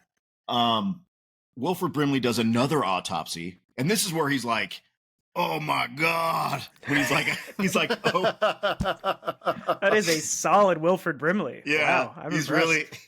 You need to take that on the road. Oh shit. But now we go, and then we're gonna go back to the site because they found the tapes, right? Yeah, they go back to the original site. They want to see like what the Norwegians were up to. They find the spaceship along with a block of ice cut out, and the doctor basically realizes that the thing would destroy all of civilization if it made it out of there. And then this kind of leads us up to a really cool scene. Go ahead, Mackenzie. I'm sorry. I just have so many issues with his calculations that he comes up with. Like, again, there's no information for this. There's no don't hate on data Blair for because this. he can fucking code. He's like busting out Is Python. he writing the on this- code of the thing that spits out his own thoughts back to him? Because that is some bullshit. He's like, hey, what are the odds of this thing that we have no information about? And it's like 75% odds that it's going to take over the world in 27,000 hours, I think is what it was. So it's pretty, like, I don't, it's a plot device and I respect it, but I'm also like, there's no scientific justification for this, and I struggled with that. That's all I'm saying. They don't explain a lot of things. It's the 80s. Yeah. Because Joe, who you're needs muted, an bud. explanation? Just get it together. This is how it's going. I get it. This is like the war games math where it's like, there's I type into the program, it tells me something like, this is the answer. Yeah. Thermonuclear 100%. war. How long is it going to take? Like, okay, it's just, They felt that computers were much further along than they were. Yes, they were like, if I just omniscient. put into you that there is this alien being I've just discovered, you're going to know exactly what to do about it. Yeah, to my point earlier, this is a movie I tried to overthink it this watch through. I was like, I want to track exactly who gets infected, when, figure out, because I had so many questions about, well, they log Blair out there. He's making a noose, so I think he's still human, because why would the thing want to hang it? But then he's tunneled underneath to build a spaceship, and I'm like, when did this happen? So I think it is really one, Mackenzie, where it's like, you time, can't by the way, he built a spaceship. Anyway, keep going. Yeah, he's breaking records, but like, hell of an engine. Again, he can code and he's a great engineer, so like, it tracks. It is consistent. He can do anything, this man. I tried to watch it and try to connect logic to everything, and I did some deep dives on Reddit to see what people thought in different theories, and everyone has these leaps of logic to make things make sense. But I think this is one where you're just better off not overthinking it. But to that point, one of the things that I do not love about this movie, and I'll ask you guys this: do we need the shot of the spaceship crashing at the very beginning of the film? Like, I don't want to go driving backwards. spaceship. Yeah, why do we need that? We don't. It felt to me, Lemar, I've had that thought many times upon rewatching this. It feels like that was like a studio note where they're like, well, so what's that spaceship doing there? And so they're like, oh, fine, we'll put something in. And they just slapped it on. I'm with you. I don't think it makes sense. But can we say that inspired Predator? Because that's kind of how Predator starts every time. Fair point. Yeah. I don't think it's necessary, but I also, again, Lemar, what you were talking about with the assimilations, and we talked about this a little bit earlier. I did the same thing where I was like, I want to watch. There's one part where like someone walks by a hallway and there's like a jump scare noise. I was like, who's that supposed to be? Who's in the room? Yeah. And I almost, the more I read about, especially the ending and how ambiguous Carpenter wanted it to be, the more I think the assimilation, like the actual like jumping of the thing from one person to the next is irrelevant. It's all about this fear and paranoia and distrust that it's like all ambiguous. Yeah. Yes. The paranoia feels like another character in itself. Yeah, for sure. You look at how many. I'm trying to think off the top of my head, but there's a couple characters that get killed not by the thing. You know, Clark gets shot in the head. He was innocent, quote unquote. But like, even the guys that are tied up during the blood testing, the one guy gets eaten. Like, the thing does not kill everyone in this movie. Paranoia kills a good couple of them. So that's right. Yeah. Lemar, what's that board game that we would play? Is it Monopoly? Betrayal at House on the Hill? Is that what it's called? Yeah, the one where like you're all good and then eventually one of you turns on the other one. Is that the one you're talking about? Yes, but nobody knows who that is. That's exactly what this is. Yeah. Yes. And that game's hilarious. If you haven't played it, like basically you're all working together, but someone's not, and you don't know who that person is. So every decision and every choice that's made, you go, well, why do you want to do that? Mm-hmm. You seem very adamant about wanting to go do this extra move. There is a Thing board game. It's in the closet back here. So if we want to do an after party at some point and try out the Thing board game, and it's the same thing you said, Greg, where some of you, there might be no one infected. You might all be infected. You don't really know. Yeah. Have you played this, Lemar? It's been sitting back there and it's like a 2-hour playtime. So I have not found the time. He's like, I just bought it because I'm ready, but no. He's like, I need friends that are willing to commit to this. You know? Well, I think we're to the point where, so when the team goes, the away team, I'm going to call them, they go back to the Norwegian camp, and they're like, "Holy fuck, we found this spaceship," and they basically put together like something came out of the ice. Yeah, they go they're figuring back, it all out. Yeah, they go back, and then they're like, "We got to lock everything down." They're like, "Burn all the shit, burn the corpses. We can't keep them around. Like, let's clean everything up." This is when we get Bennings. Yes. That sound. Yes. So now we get, because so I hate to get into this assimilation discussion, but there's the glop that's on the table, and they show you like, it looks like blood or ooze like dripping off the table, and Bennings is by himself in the room.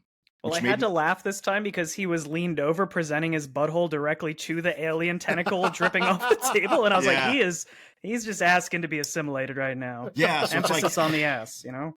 Exactly. And so he runs out. Windows comes back, another character who I think they called him that because of the glasses, which was what I put together. I don't know. Which is also rude. Okay. Some people just need glasses, but all right. Like Greg. Like Mark. Yeah. I'm going to you guys are going to start calling me Windows. Now. I see what's going on here.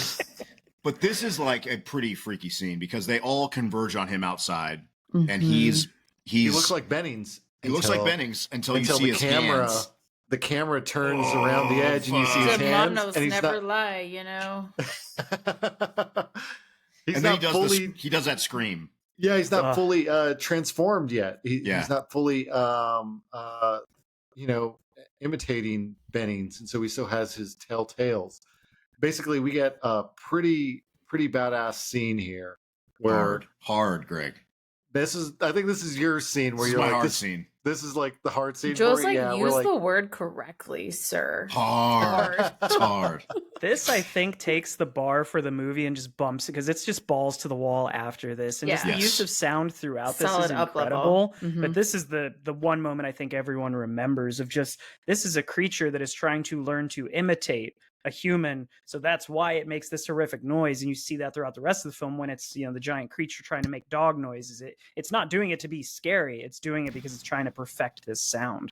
Yeah. that's Yeah, it's crazy. like this howl. Like if you watch it like with captions, like the old lady that I am, and they describe it as a howl, and it's like a very unique howl. Where to your point, Lemar, it's like it does not sound human yet, and he's almost looking around like, how do I adapt to this? How do I make this sound right? And it's one of the more eerie moments, I think, for Oh, yeah. sure, in the whole It's in the fucking whole thing. scary. Yeah, it's awesome. And then you like hit, and then his his hands come up, and you're like, oof, there it is. Fucking hands. Yeah. Yeah. Yeah. That hand scene is what sticks out though, Yeah. because it's and Well- we get Kurt Russell basically like dousing him with fuel, and they light him on fire.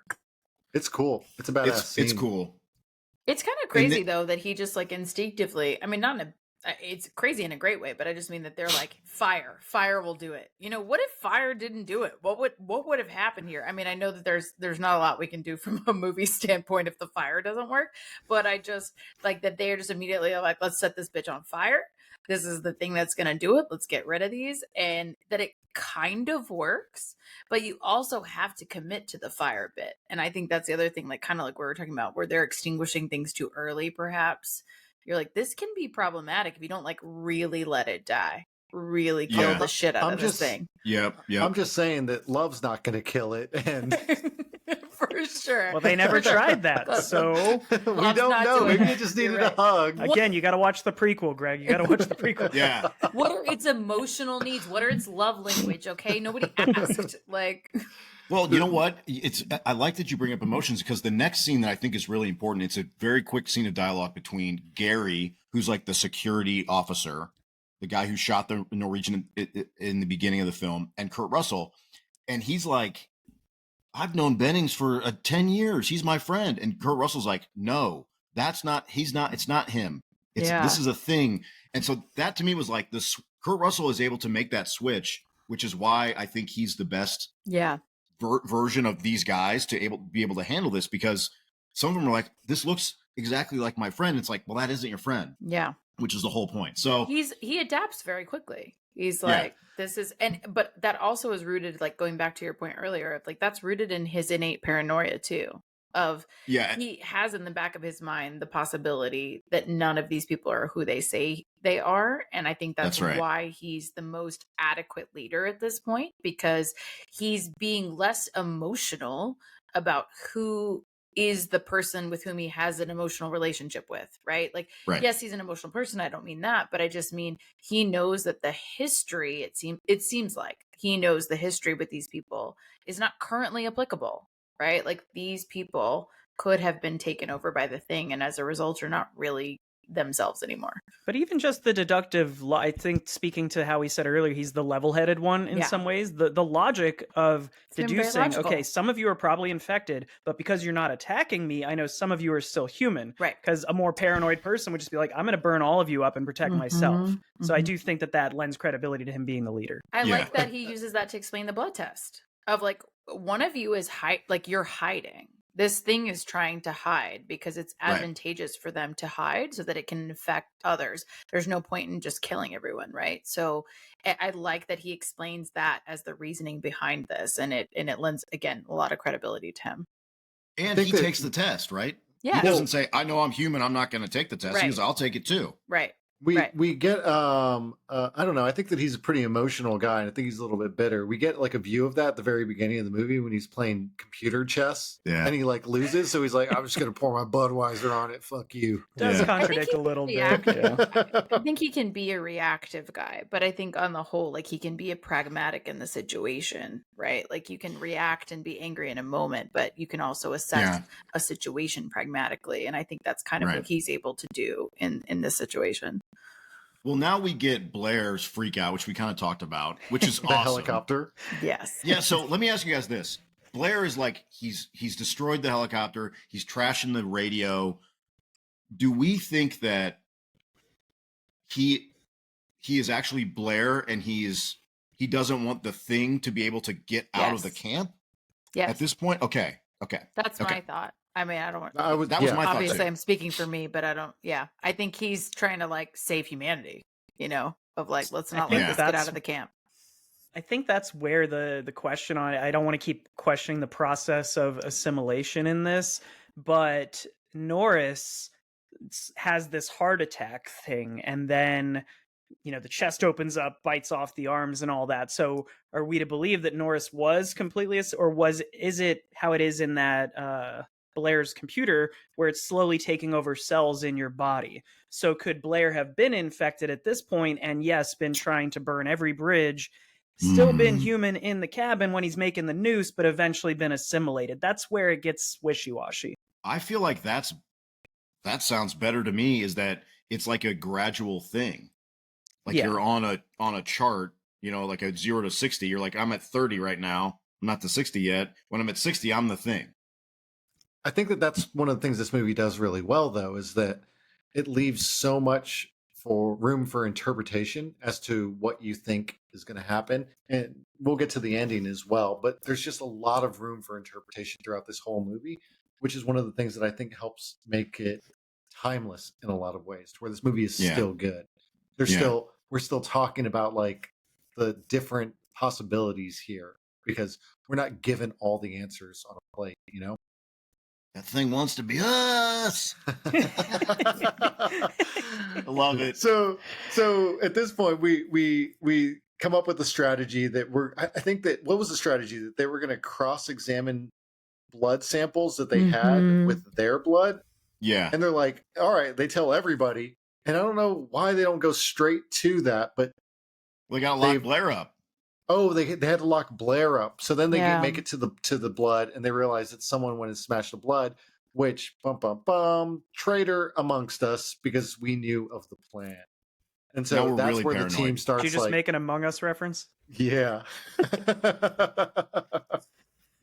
But this is where people really lose faith in Gary. Which, everyone's like questioning everyone. Yeah.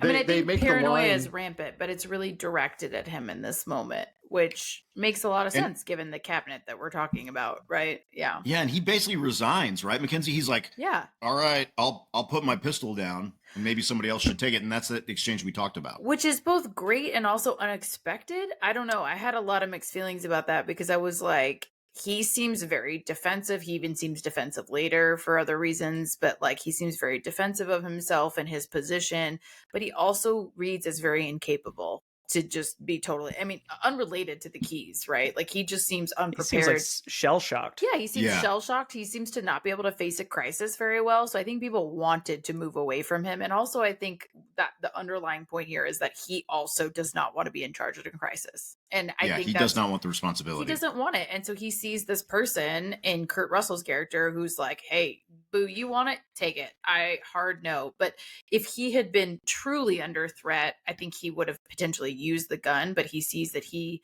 has an out in this moment. And I think he just gives it away. But it's a little unexpected for him, given that he has acted as defensively as he has up to now. But I think overall it's a good thing. Yeah. And well, now we get the scene where Fuchs burns himself. I was kind of like, what the fuck happened here? He like runs. This is where we get the jump scare.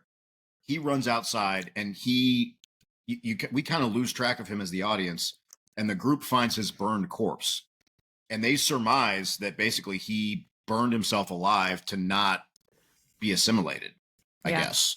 Which would lend credence to what we said of maybe it's a gradual thing where he knew this was happening, but he also finds McCready's jacket out there. And it's apparently, and this is just something that I saw, was that they had filmed, or they planned to film, more elaborate death sequences for both Fuchs and Knowles.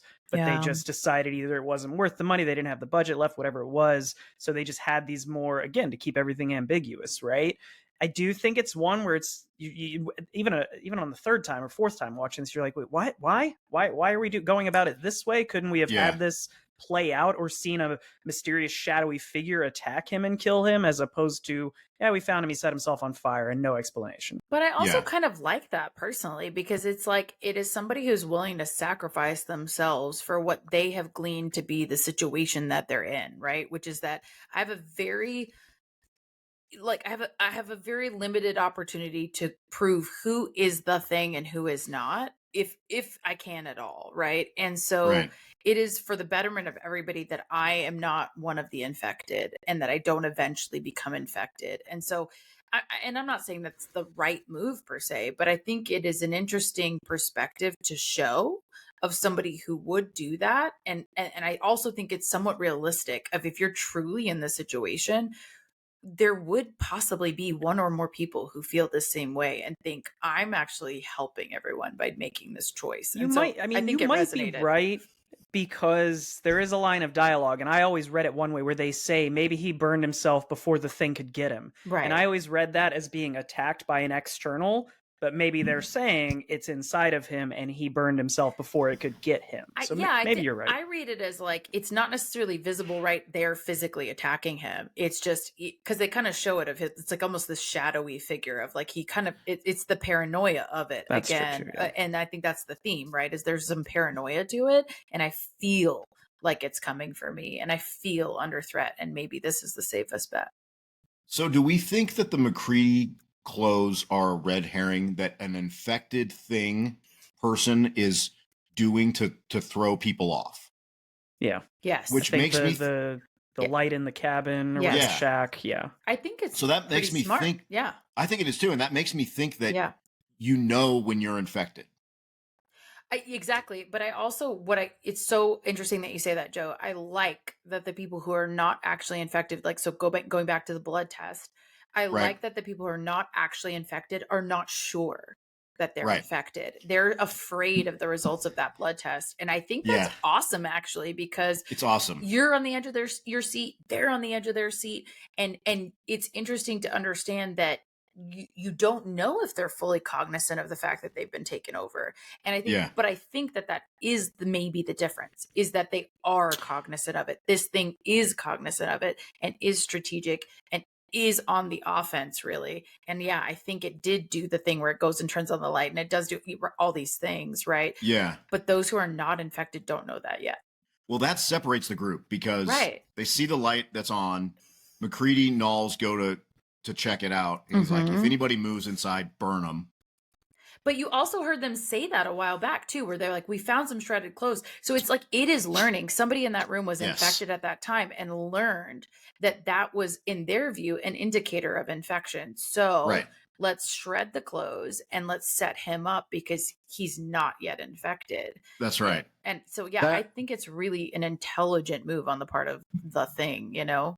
That whole idea makes the movie so rewatchable. Yeah.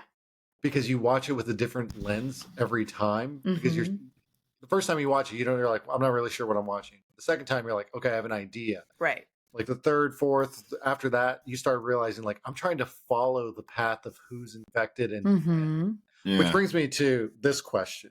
Let's pretend that we are all in Antarctica. Oh my God, why am I in Antarctica? It's so cold, Lemar. You're Texas. From Jersey. I don't understand this. I'm wearing gym shorts right now. This is a mistake. I am not prepared. Is that a Jersey flex because you can withstand the cold? I wish. I'm a coward now after being here. Well, my question would be this then. How, if we were there, how would you know if I was infected? Or how would you know if anyone else was infected? What would be your test? Because the test we get here is that Kurt Russell makes everyone excessively bleed from their thumb into a cup, and then he lights a piece of wire on, like, he heats it up and stabs it into the cup, and apparently it burns the blood, and it's supposed to out the thing, which is where we get the blood test drink that we had tonight. But in that situation, what would be y'all's strategy? 5 years ago, I would have offered you a drink. And if you said yes, even if I hadn't, I wish if you hadn't told me that today, I would have been like, Greg might be the fucking thing. He's drinking. I think you would have offered me a drink and then killed me? if you accepted. If you said yeah, apparently. Yeah, if you accepted. Jeez, I need to make all these things known. Yeah, I mean, for me, Greg, I feel like if you asked if I thought Forrest Gump was a good movie and I said yes, you would have to light me on fire. I'd be all, so Forrest Gump, good movie, right? I'd be like, Joe? It's all right. Oh, it's the best. And then you'd flame me because I hate I'd be that all, movie. But I think Right. that's a great He likes point. Forrest Gump. I think that's a great point. It's like you wouldn't really know, but somebody else would know. So like, what would I know about Lemar and vice versa? Like, what could I tell you about Lemar that would throw me off? Like, Well, I got to say this, Mackenzie, I think that you know the least amount of people here, and so you might be in trouble. nobody's gonna trust me. That's for sure. You might be collateral damage, you know? Yeah. Yeah. Listen, But that's the thing is in this, like it's hard to discern because does the thing when it assimilates with somebody retain their memories, their thoughts, You their don't behaviors? know. Because I know I don't want to jump ahead to the ending, but that's the big debate of like, oh well, are they acting in character? Do they still appear to be themselves? Right. I'd cut I your don't know. fingers off. I'd make mean- everyone give up a pinky. I'm sorry. Well, but really the test is the reason, right? Because they ask him, McCready asked the doctor, how would we know? They're having the exact conversation that we're having right now. Mhm. How would you know if this thing completely forms? How do you know? And that's when they get to the test. It's really, by logic of this film, I think the test is the only way to tell. That's what I'm saying. Like, in this I'd be film, like, I think that's probably true. I think if Yeah. you get it during transition, then maybe there are other indicators, right? Like Right. similar, like there was, like we saw with the hands and the growl or whatever we want to say, the howl that it was. But after it's transitioned, yeah, how can you tell? Because I it's don't a think big you deal. can. I think I figured it out. I would ask you all to pinky swear that you weren't the thing. Oh, obviously. Obviously. that would work. So trustworthy. That could work. Lamar's very trustworthy. I'm killing him, I was guys. gonna Aliens say, have much if higher anybody morals wants to than us. commit murder around Lemar, like just pinky swear that you didn't do it, and you're good to go. So I think the blood test is like the peak of the movie for me. It's the tension is like at its peak. Yeah. You know, they're figuring it out. No one trusts Kurt Russell really because he comes back. He gets Okay. You got to, Greg. I know you like this part. All right. So Kurt Russell, they're all suspecting that he's the thing because they found the clothes on him. This is the scene where I'm like, this scene's hard. He comes back. This is hard. So hard. He comes back with a whole roll of dynamite. Like he doesn't even. Oh my god, he I could can't with this one. fucking dynamite. He's walking around with his dynamite. He's holding a flame through Just it, like real flailing. close to it, just so close to it, frivolously. Oh my And god. it's just, if anyone comes near me, the whole place is gonna go. But he's also like very accepting of the fact that he's probably gonna go, and it's pre him like overtly accepting his own death. You know what I mean? It's before that has happened, and he's getting real liberal with that flame, that flare, and that dynamite. And you're like, what the fuck? Can you stop bouncing around with it? I had anxiety watching that whole scene. I was That like, mindset is hard though. That's hard. sorry, it's very committed to the bit. I'm gonna give you that for sure. He's very committed to Like the dynamite. he's playing a real game of. He's playing a real game of chicken here with that, Yeah. right? Yeah, I mean, totally. he's like fucking try it and find out. Yeah, Let's see what happens. fuck around and find out, my friend. And Yeah. yeah, it's rough. It's rough. Well, this is when we get the Norris heart attack resuscitation attempt. Yeah. Oh my god. This scene Incredible is- practical effects. Yeah. I completely forgot about this until it happened. And I Oh was my like, good God, God, I had yeah. to pause it and stand up. I was Yeah. like, it's so ridiculous. Yeah. So not only does the chest open, turn into a mouth with fangs, bite sure, the doctor's why arms not? off. Sure. We get they're frying it, torching this thing, dousing it. The head squeezes Oh my off. god. It grows head thing is spider fucking nuts. legs. Yeah. It grows spider legs. It's like Yeah. flinging out And things it's upside everywhere. down. I don't know why that bugged me, but I was Yes. like, it just Mackenzie, the head worse. is upside down. I was like, I could manage this 30 seconds ago if it was right side up. Like I just can't. It's got like the grippy tongue of those things you would get in the quarter machines as a kid, where you would yes. whip it out. You know? Yes. But it's like this thing is just the continuous evolution of each iteration of the thing, not just over the course of the film, but even in this, 3-minute scene, is just incredible. It's like an orgy at Burt Reynolds' house. Like every time you think it can't get weirder, it does. And I'm here for it. Like So it's fucking weird. awesome. Okay, Well, but when did they- you... Shot of it. The shot of it trying to sneak away is Yes. cinema. Yes. Yeah. Yes. Actual cinema. When people do this is cinema. I'll post it on the video.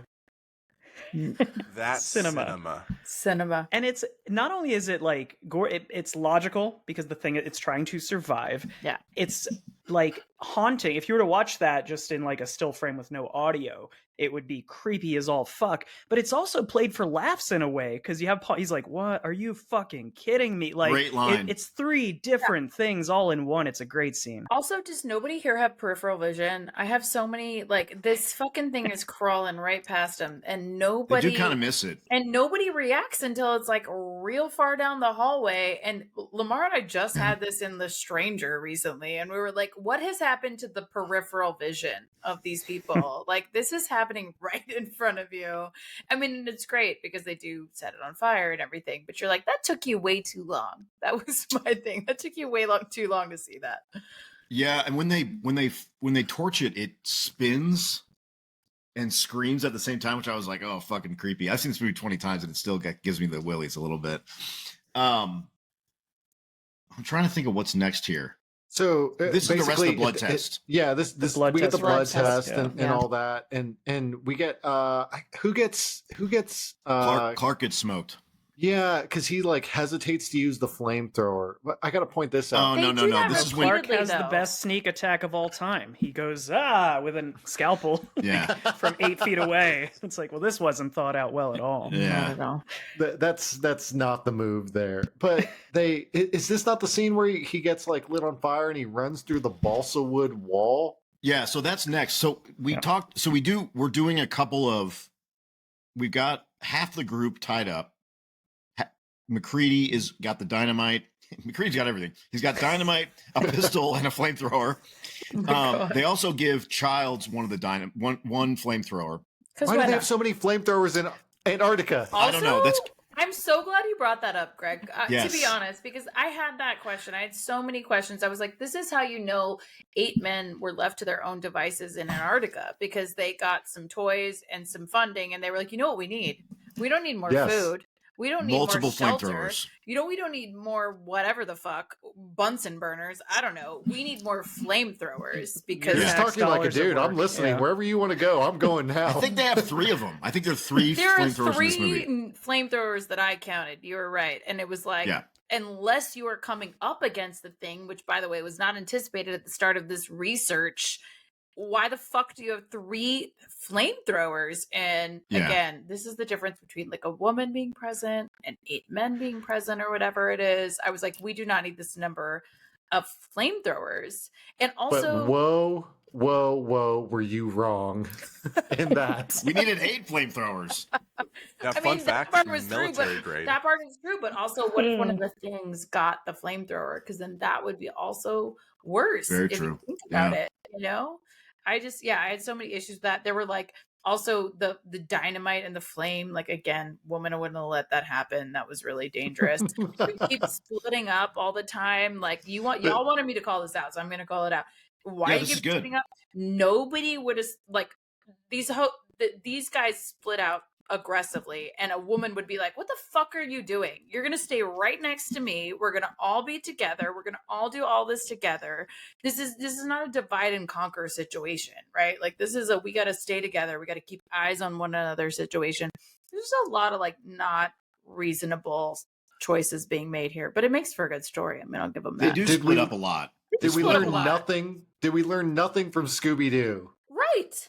Thank you so Well, much. they always caught the killer, though. I say killer in Scooby-Doo, like they were murderers. They always caught the villain. You in know, that, though. Scooby Doo got really dark. Yeah, totally. That's true. That's true. Hey, Well, Greg, this is where we're doing the test. Everybody passes, and as they pass, they get removed from their bonds. Yeah. I love the I Gary do- freak out of get me out. The Gary freak, great freak out. With reference to does the thing know it's the thing? when Palmer, who is the only one who fails, Yep. right before McCready's going to do the test, it cuts to Palmer's face, and he's like, which is kind of like, to me, was like, I've had a good life. I'm he fucked. knows it's coming, right? Yes, yes. Thank you. I agree. Yeah. with Things you. like, it's been a good 2 hours. I've really liked being Palmer, and then he plays like Frank Sinatra's "My Way" in the background. In his That's head, right. You know. Thanks, everybody. You've been great, but I'm Been done. great. Good night. Hey, when Yeah. he's doing that blood test, this is my least favorite part of the movie. Why was he so aggressively jabbing that wire into the squeaky? He's really salty, okay? Like, everybody's been judging him and questioning him. There's a lot of feelings here. You know, he's like, fuck you with the blood test. I think he just wants to tell everyone to fuck off with that blood test. At least that's my read on it. Yeah. I think that's right. And I do think Carpenter does a great job in this, where it's constant. Carpenter a lot has moments of stillness with multiple people in the frame in a lot of his movies. And he does that here, which instead of like quick cutting to make the audience hyper focused on different things, he just like lets the frame sit. And he's like, okay, I've got this little dish that says Knowles on it. I'm gonna show you the audience, or show you the cast. They're gonna be all like waiting, and then I'm gonna slowly cut back, and I'm gonna cut back to him doing. It's just like masterful work to make the tension and suspense really ratchet up, which I think is awesome, and in the hands of somebody else may not have been as effective. I agree. Fair. It's just it's supposed to have you on the edge of your seat, you know, waiting to see what happens, who's guilty, who's not.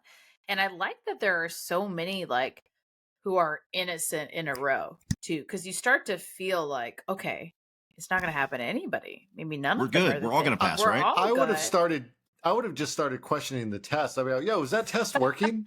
Which I think is totally valid, by the way. I laugh, but I totally agree with you of like, I think that's the intent a little bit behind it of like, is this test even going to work? Is it even valid? And you don't know until it indicates on Palmer that it's a plausible test, because it's bullshit, right? It's pseudoscience up to now. He's just making it up and he's just hoping that it works. And so the moment you see that it works, you're like, fuck yes. Okay. We have a way to figure this out. And that's like a relief moment also.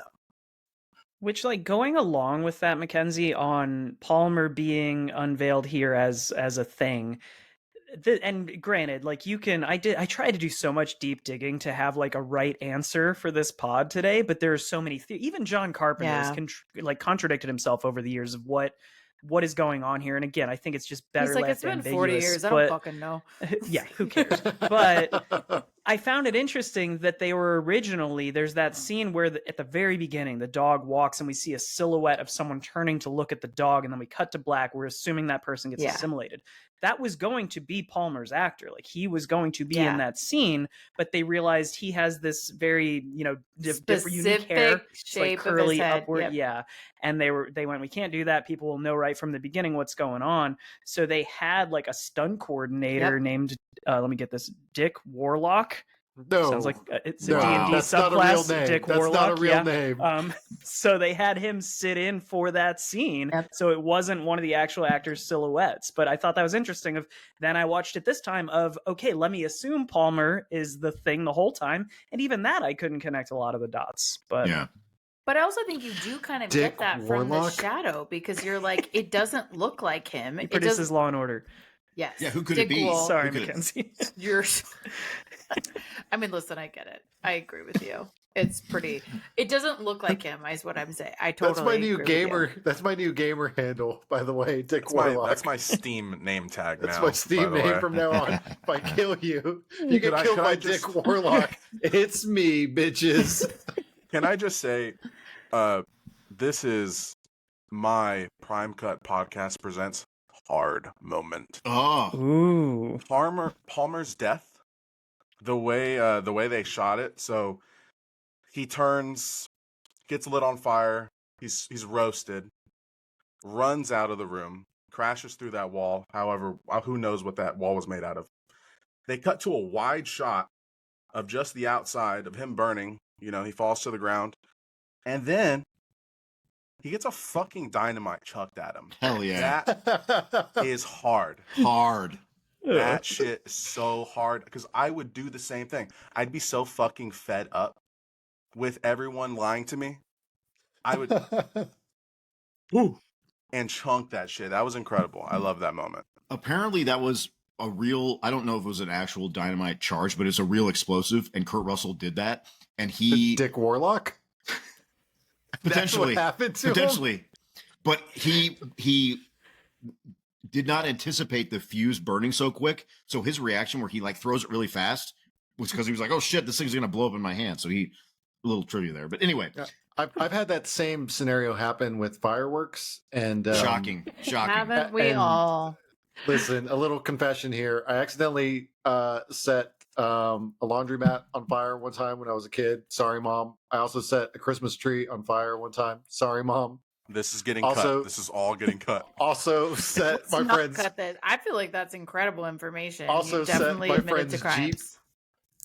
Jeep on fire. One of the few times in my life where I thought I, I was think you're going to just die. an arsonist. I think This you is can the- just say I'm an arsonist, Yeah, and that's all our blackmail right there. All these The last flamethrowers episode. in this movie are right up your alley, Greg. That's why I was like, we need more flamethrowers. Greg, I We need also admit lots to more a lot of flamethrowers. crimes on our podcast, so I empathize. You know, I think the Feel better. statute of limitations expires Right, on arson it's pretty quick. passed. Like I think we're good. I think we're I was all a good. child. You know, it's not the same. Well, speaking of a child, Childs is left to guard the Fucking killer segue. You like that? Holy shit. What a He's segue. so I'm good. Yeah, yeah. He's Childs so is good. left to guard the camp while they go test Blair because they're like, we got to test Blair, and this is where we get. We talked about this earlier, but I'm with Mackenzie here. Blair, and maybe it's because he's a thing, but he creates a flying saucer in like a day. In Several record hours. fucking time. Like, what Yeah. are you talking about? He's been What left did he alone build it for out of? maximum 48 hours. This guy has been locked up. Maximum.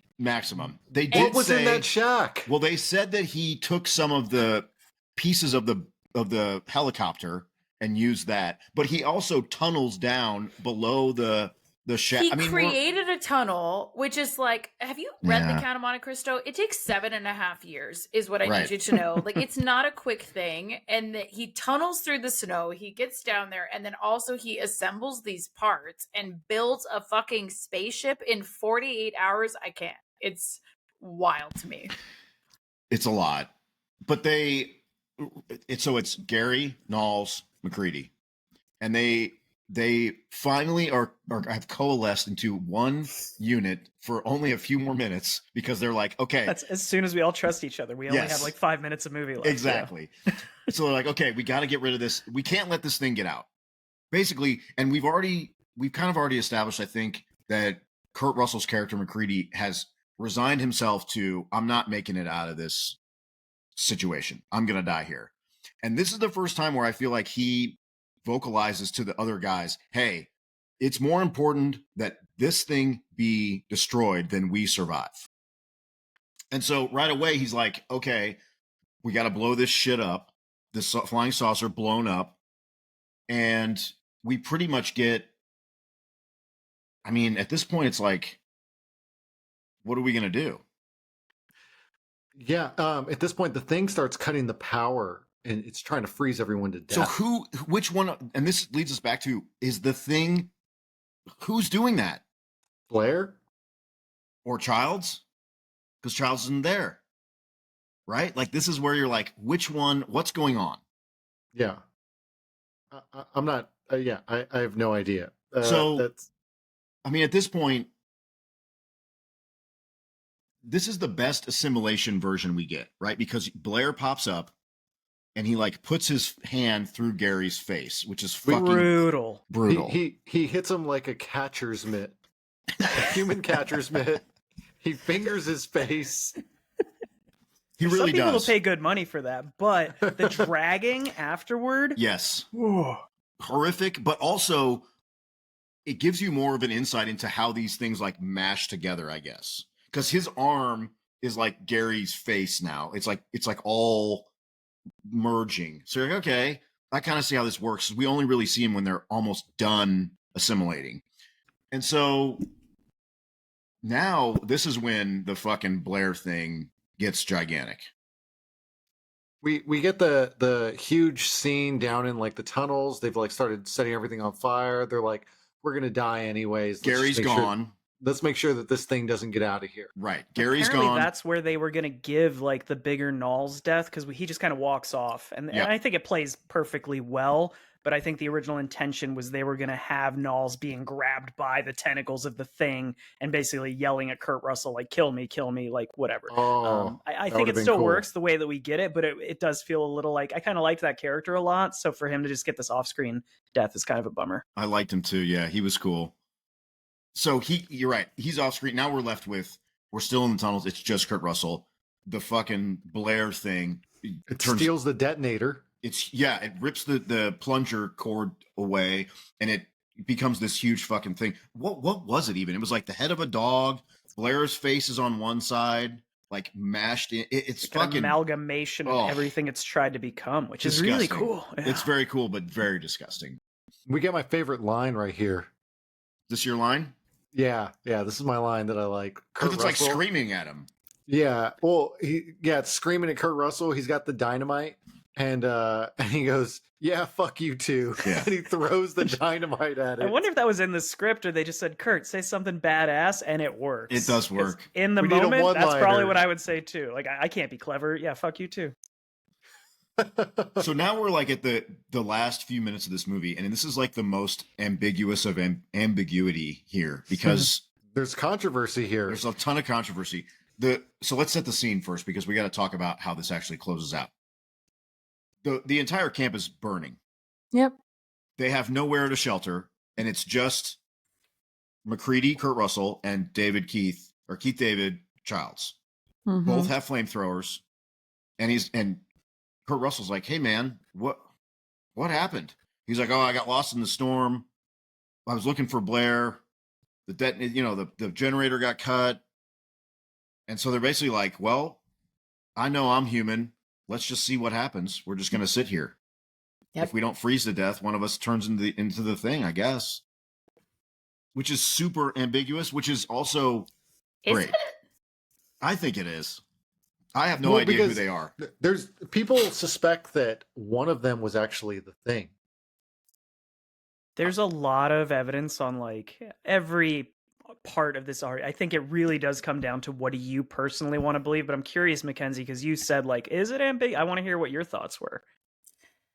I think personally that it's coming back to the theme of the overall paranoia of the situation and it not always being productive or helpful, and to create mistrust amongst people that you should trust.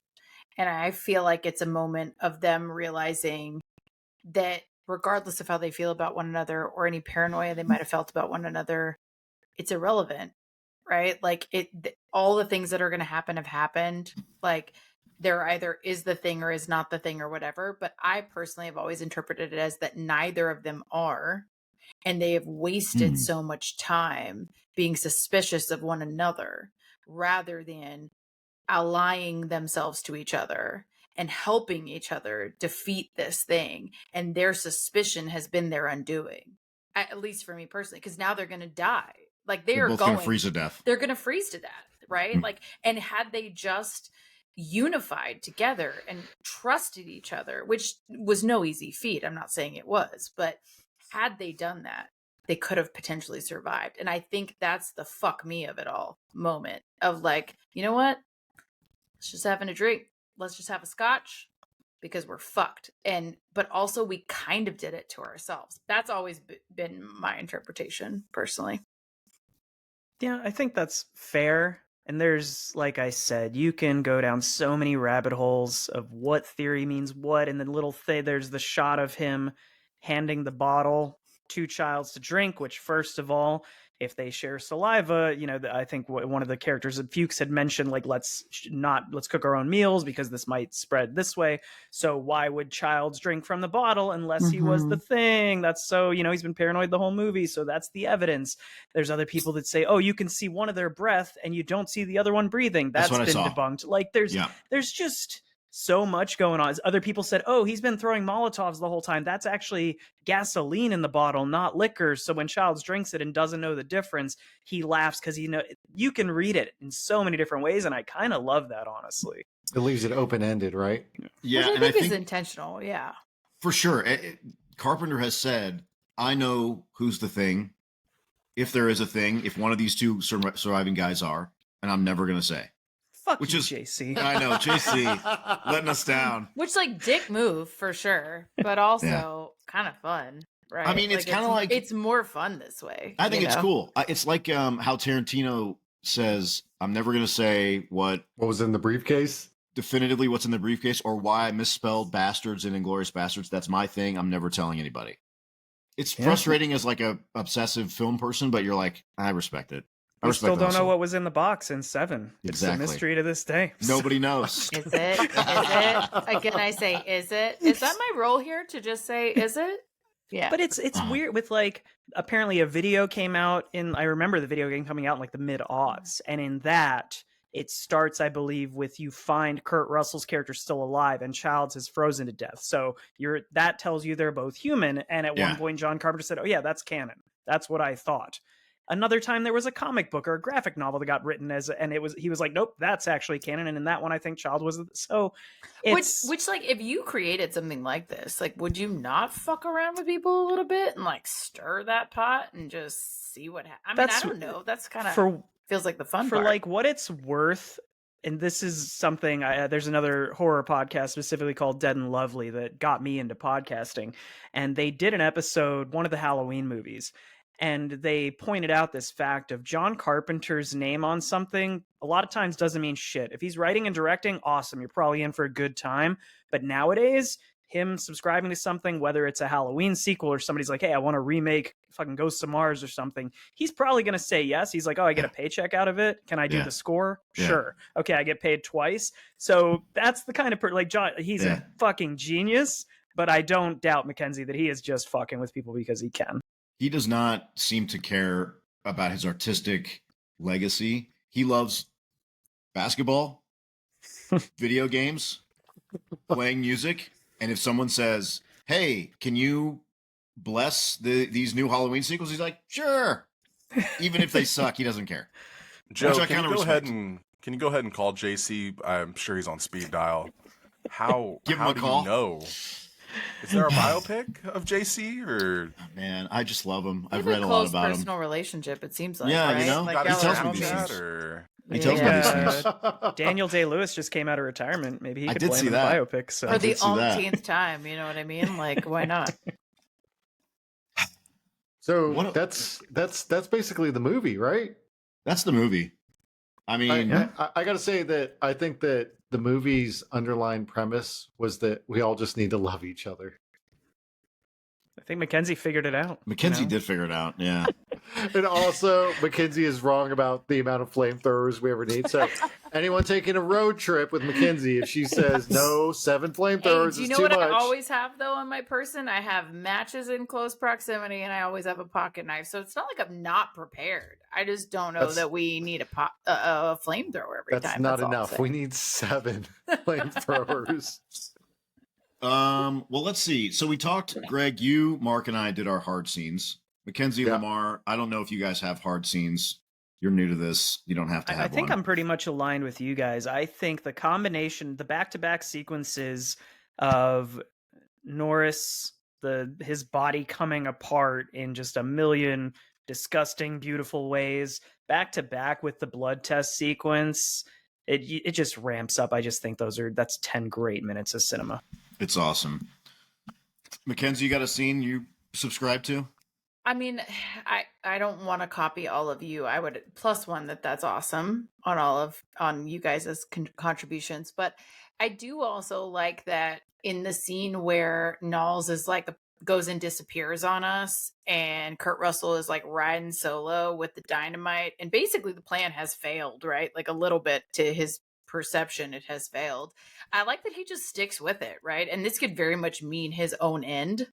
And he's still just like, fuck it, throws the dynamite and does his best. And I like that. I think I think that's really respectable, where when you're the last man standing and you still just say, I'm fucking doing the thing. I like that. Sticking to your guns is hard. Yeah. He's doing the thing. It is. Hard. See what you did there? It is hard. Greg, Jiu-Jitsu Corner. I don't know if this applies. So let's say you had to restrain the thing. All I'm thinking is that, bro, you better be able to pin that thing to the ground or take its back. And I'm just saying, like, let me put it to sleep. Let's find out. Let's do some experiments. Cut off a finger, cut off a toe. Sorry, that wasn't really a thing, Mark. You can sew it back on. So do you think wow, there's so many things we could say here. If you have to deal with the thing that's assimilated. Yeah. So I'm dealing with what's his name? Who's the guy that went crazy in the blood test? What was his name? Palmer. Thing. Palmer's assimilated. He's a thing, but he's not freaking out yet. Yeah. Do you think if I have his back and I got to choke in, we're good? I think you're You're fine done. as long as he doesn't lick you. No, you're Marcus done. is saying no. You're I not don't like, think no. so. I'm I don't with either. Marcus on this. I don't think that I don't works. either. Yeah. I think I'm fucked. Yeah. I think you're Like, he's fine. really going to bite you. I mean, we saw what he Yeah. did to him, like, when he So finger gloved him. is the premise Yeah. that jujitsu is going to take this person out? Like, I just want to, again, It's as more the of noob like, if here, you- I just want to understand. Generally, it's we come in from two different angles. One angle is if you were engaged in a grappling match with Got a it. character, how Got would it go? Or how would the character grapple? Because one of the things that we surmise that I think is a fairly common understanding in jiu-jitsu is the way you grapple, the way you roll is like part of your personality. So if Got you it. know somebody well, I could be like, I kind of know how they would roll. Right. So Okay. like you'd be able to like assign traits to someone based on their personality, how they would perform. Okay, so can I ask a question in that context and not like Sure. fuck all y'all up? I don't know. No, yeah. Why would we not just go after Norris's head? Like, It's pretty Don't good. It's come at me the with your head woman and the- logic. It's really being good. all smart and this stuff. is again why y'all need me there in this She's situation. right. I'm just saying. I'm saying. That's the best option. She's right. Damn it, Greg. We take a second. Greg puts on his gi. You know, it's going crazy. We're all, Greg, hurry up, please. You're I you're can't the find only my black belt." here. Where's your black belt? You go put on your gi. We need like an arm bar, maybe like a tentacle Yeah. bar. A Tentacle bar. Yeah, got A it. tentacle We're gonna bar? tentacle bar it, and then Yeah. And we hope that's for the it? best. We hope for the best. There's no we didn't really think the flamethrower. strategy out very No well. one brought a flamethrower. There's no shotguns. It's all on you. I think we're all fucked. This is one of those things, Mackenzie. This is that where you y'all never need me, ever is what I'm saying. you never want to be in a situation in life where you have to say, "Man, I wish we had more flamethrowers." We only have a black belt. Oh, that's so Damn it. worthless. 20 years. I think that team, I think we covered every aspect of this movie that we could cover. Yeah. What would you rate this movie, Joe? 5 stars rating. 5, no Yeah. question. Oh yeah. All right. Cool. Let's see. Lemar. You've been handing those out. I hand 'em real out. Just I- frivolously. I do. called anyway. out. Called I out. do. I like do. it. Just frivolously. To be Just fair, he's got one of those blood tests in him. I tend to rate much higher when I got. Yeah, that's right. Oh, there it is. There it is. But I would say Uh, for me, it is so goddamn close to being perfect. There are things, especially on rewatch, where I'm just like, I wish things were clear. I understand that the ambiguity is intentional, but I, as someone in the year 2024, I want to logically deconstruct. Oh, this was the killer, and like, okay, here's a twist that was it foreshadowed? Could I see it coming? Does everything hold up accurately? And you can't do that with this. And I think that's more of a personal thing of mine. But I think visually it's incredible. Sound, it's incredible. Am I limited to like a 0.5 star Sure. scale? No, you can 0.5. add decimals to it. I'd give it like a 0.25 it. 4.7. I don't want the spaceship at the beginning, and there's a couple things I would clean up just for a little less ambiguity, but other than that, it's damn near perfect. Great Mackenzie. call. I like that you asked the decimal question because I needed that same answer. Also, we rate out of 10 on our pod, so this is a whole new thing for us. I was having to do some difficult math. fuck Take my yeah, rating I and know. divide it by 2. It's very fucking hard. I have an You could- English literature degree, if that was not clear. I do not have a math degree. You could give it a 10 out of 5. That's acceptable. there it is. There it is. Ooh, yikes. Okay. I would agree. I think on the whole, it's a really great time. The effects are fun. I love the real effects. I miss that so much, actually. And this kind of reminded me of that. Kurt Russell's hair, obviously, incredible. So I think we got to do I would do a 4.6 probably. I think it's Solid. probably a healthy assessment. The Blair Strong. with the tunnel and the fucking the spaceship in 48 hours or less, that fucks with me. I'm I'm sorry, that makes no sense. So maybe that's why I had to bring it down a little bit. Also, yeah, I might go 4.7 just because the only effect that I don't love in this are the tentacles coming out and grabbing the detonator.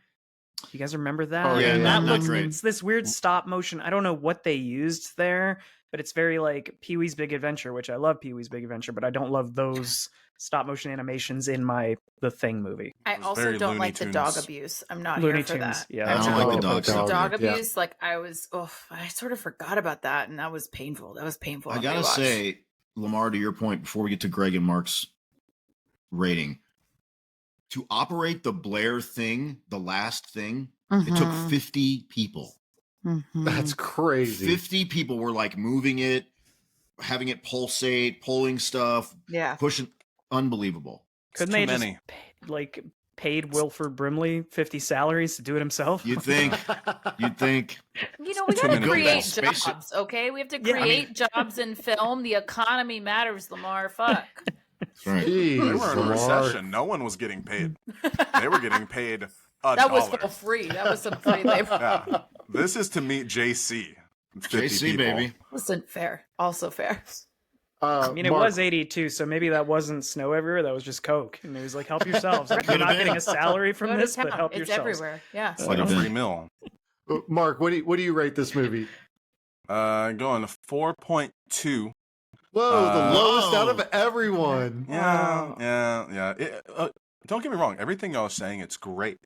But I think it I don't know. There's a lot of things that it could have done different, which it didn't, which is fine. Like y'all discussed, how, some decisions that they made were really dumb. Maybe if there was a woman there, they would have all stuck together and banded together like brothers. Thank you for But- calling that out. We would have Hey, made a everybody, difference. watch the prequel. We would have made a Yeah. difference. Mary Elizabeth Winstead leads Mary the Elizabeth. charge. That's right. I So, love yeah. me some Mary Elizabeth. Yeah. But there are a lot of decisions they make. The ambiguity. I'm a little deep in these drinks. They're good, right? I know. You guys should do this more often. It was good. The ambiguity was there, but I understand that even though they were scientists, they were kind of dumb. There was never a Right? point where they were like, I have a PhD in this and I went to Ivy League, blah, blah, blah. No, they were kind of all dumb in their own way. You're smart, but you might be stupid. We didn't see a Also, lot of the actual scientific method. I will, support you in that for sure. It was like they're scientists. Let's believe it. Cool. One of them they have guns and 7 flamethrowers. I will shout out. I would have given it a 4, but I give it a 0.2 because shout out Bernard Hats. Feel free to sponsor us. They actually sell the hat that Kurt Russell wears in this movie, and it is What? on sale. Okay, right we need to now. wrap this up right now. I got to It's get on sale. online. It's on I sale. love that they Use also code. shout out potential sponsorships like us, Lamar. We're just Yeah. reaching all the time. You- We're like, you know One what? of these Use- days, baby. Use code PrimeCut5 for 5% off of We don't the have an actual thing. code. We hope it works. That's Yeah, a the smart thing, strategy, Mark. Is you just custom- make up promos. Whoa, why are you saying he's making up? This not is making up prime anything. cut, Lamar. We're high This is- class. This man. is We an got ad. something. There's Oh, there's goodness a gracious. logo right here where my hand's at. 5% off. $425 turns into about $415. So feel free. BernardHats.com. That's Greg. pretty good. I'd give the movie a 4.9. I think I give it the highest rating out of everybody. I take away the 0.1 because they broke the window, and I hate the cold. They didn't break It's that just window. dumb. Also, why would you? Just Like, Yeah. walk outside. You're so inconsiderate. Someone has to sleep there. Open a fucking There's door, draft. you lazy ass. Yeah. There's a draft in Antarctica. You are going to freeze. You're more upset about the windows than you are the dogs. You're like, that window's got kids. Like, A window. leave him alone. The dog will be okay outside. Just saying. Well, I think we've concluded, guys. Greg, what do we got? What do we got coming up next episode for the month of October? yeah, we're Joe? staying with a scary theme, and we are. I can't wait to talk about this movie. I haven't seen it since it was in theaters. Halloween H2O. Wow. Woo! Let's Josh go, Hartnett? baby. Hell Josh yeah. Hartnett. Yeah, That's the Usher? Is it Usher in that one? I think it's Busta Rhymes LL and Cool J. LL No. Cool J. Yeah. LL Cool J is in that one. Busta Rhymes is in Resurrection. I think he's in the both. one after that. I think they're both in it. And Greg, that's going to be a great opportunity for you to talk about jujitsu because Busta Rhymes does like kung fu in whichever Oh, one. that's or both- right. Yeah. So. This is the one that's underwater, right? Ooh, I don't know. Oh, because H2O. That's pretty funny. He's, joke. get him Is out of it- here. Terrible Is it? joke. I'm gonna come in hard with my is it again. Sorry. but muchas gracias. Thank you for the We Drink and We Watch Things crew for joining us. Loved it. Loved having y'all. This For was sure. great. Thank we you. should. Thank we need you. to. It was we a need to great run it back. time. We need to run You it guys back. need guys. to come over, all three of you. Love to Yes. for Marcus to play, not just a producer role, but come in, hear some opinions. Had a Yeah. hot take there at the end. Do you guys want Strong. to hear before we go my bad joke that I never got to use? Oh Sure, God, please. he's Yes. been waiting I had in the this- wings. This is at like the top He of wrote my it notes, down. and I He never wrote got to it work it in down. today. He does So here this we to go. me all the time, y'all. We're done with the pod, and he's like, "Wait a minute." I'll fit this in. All right, here we go. So a guy tried to tell me that his favorite alien invasion film was Invasion of the Body Snatchers. And so I said, well, here's the thing. Oh damn! Wow. Wow. We should have started with that. Should That we was have? great. Should we But, have? It's really good. I like it. You can see Lemar, yourself I like out that. now. I Good had to job, get sir. you guys liquored up first to get that Yeah, reaction. yeah, It was yeah. strategic. No, you couldn't have started Yeah. with it for sure. Yeah. This is I the think it time. was strong. It was strong. Guys, this was great.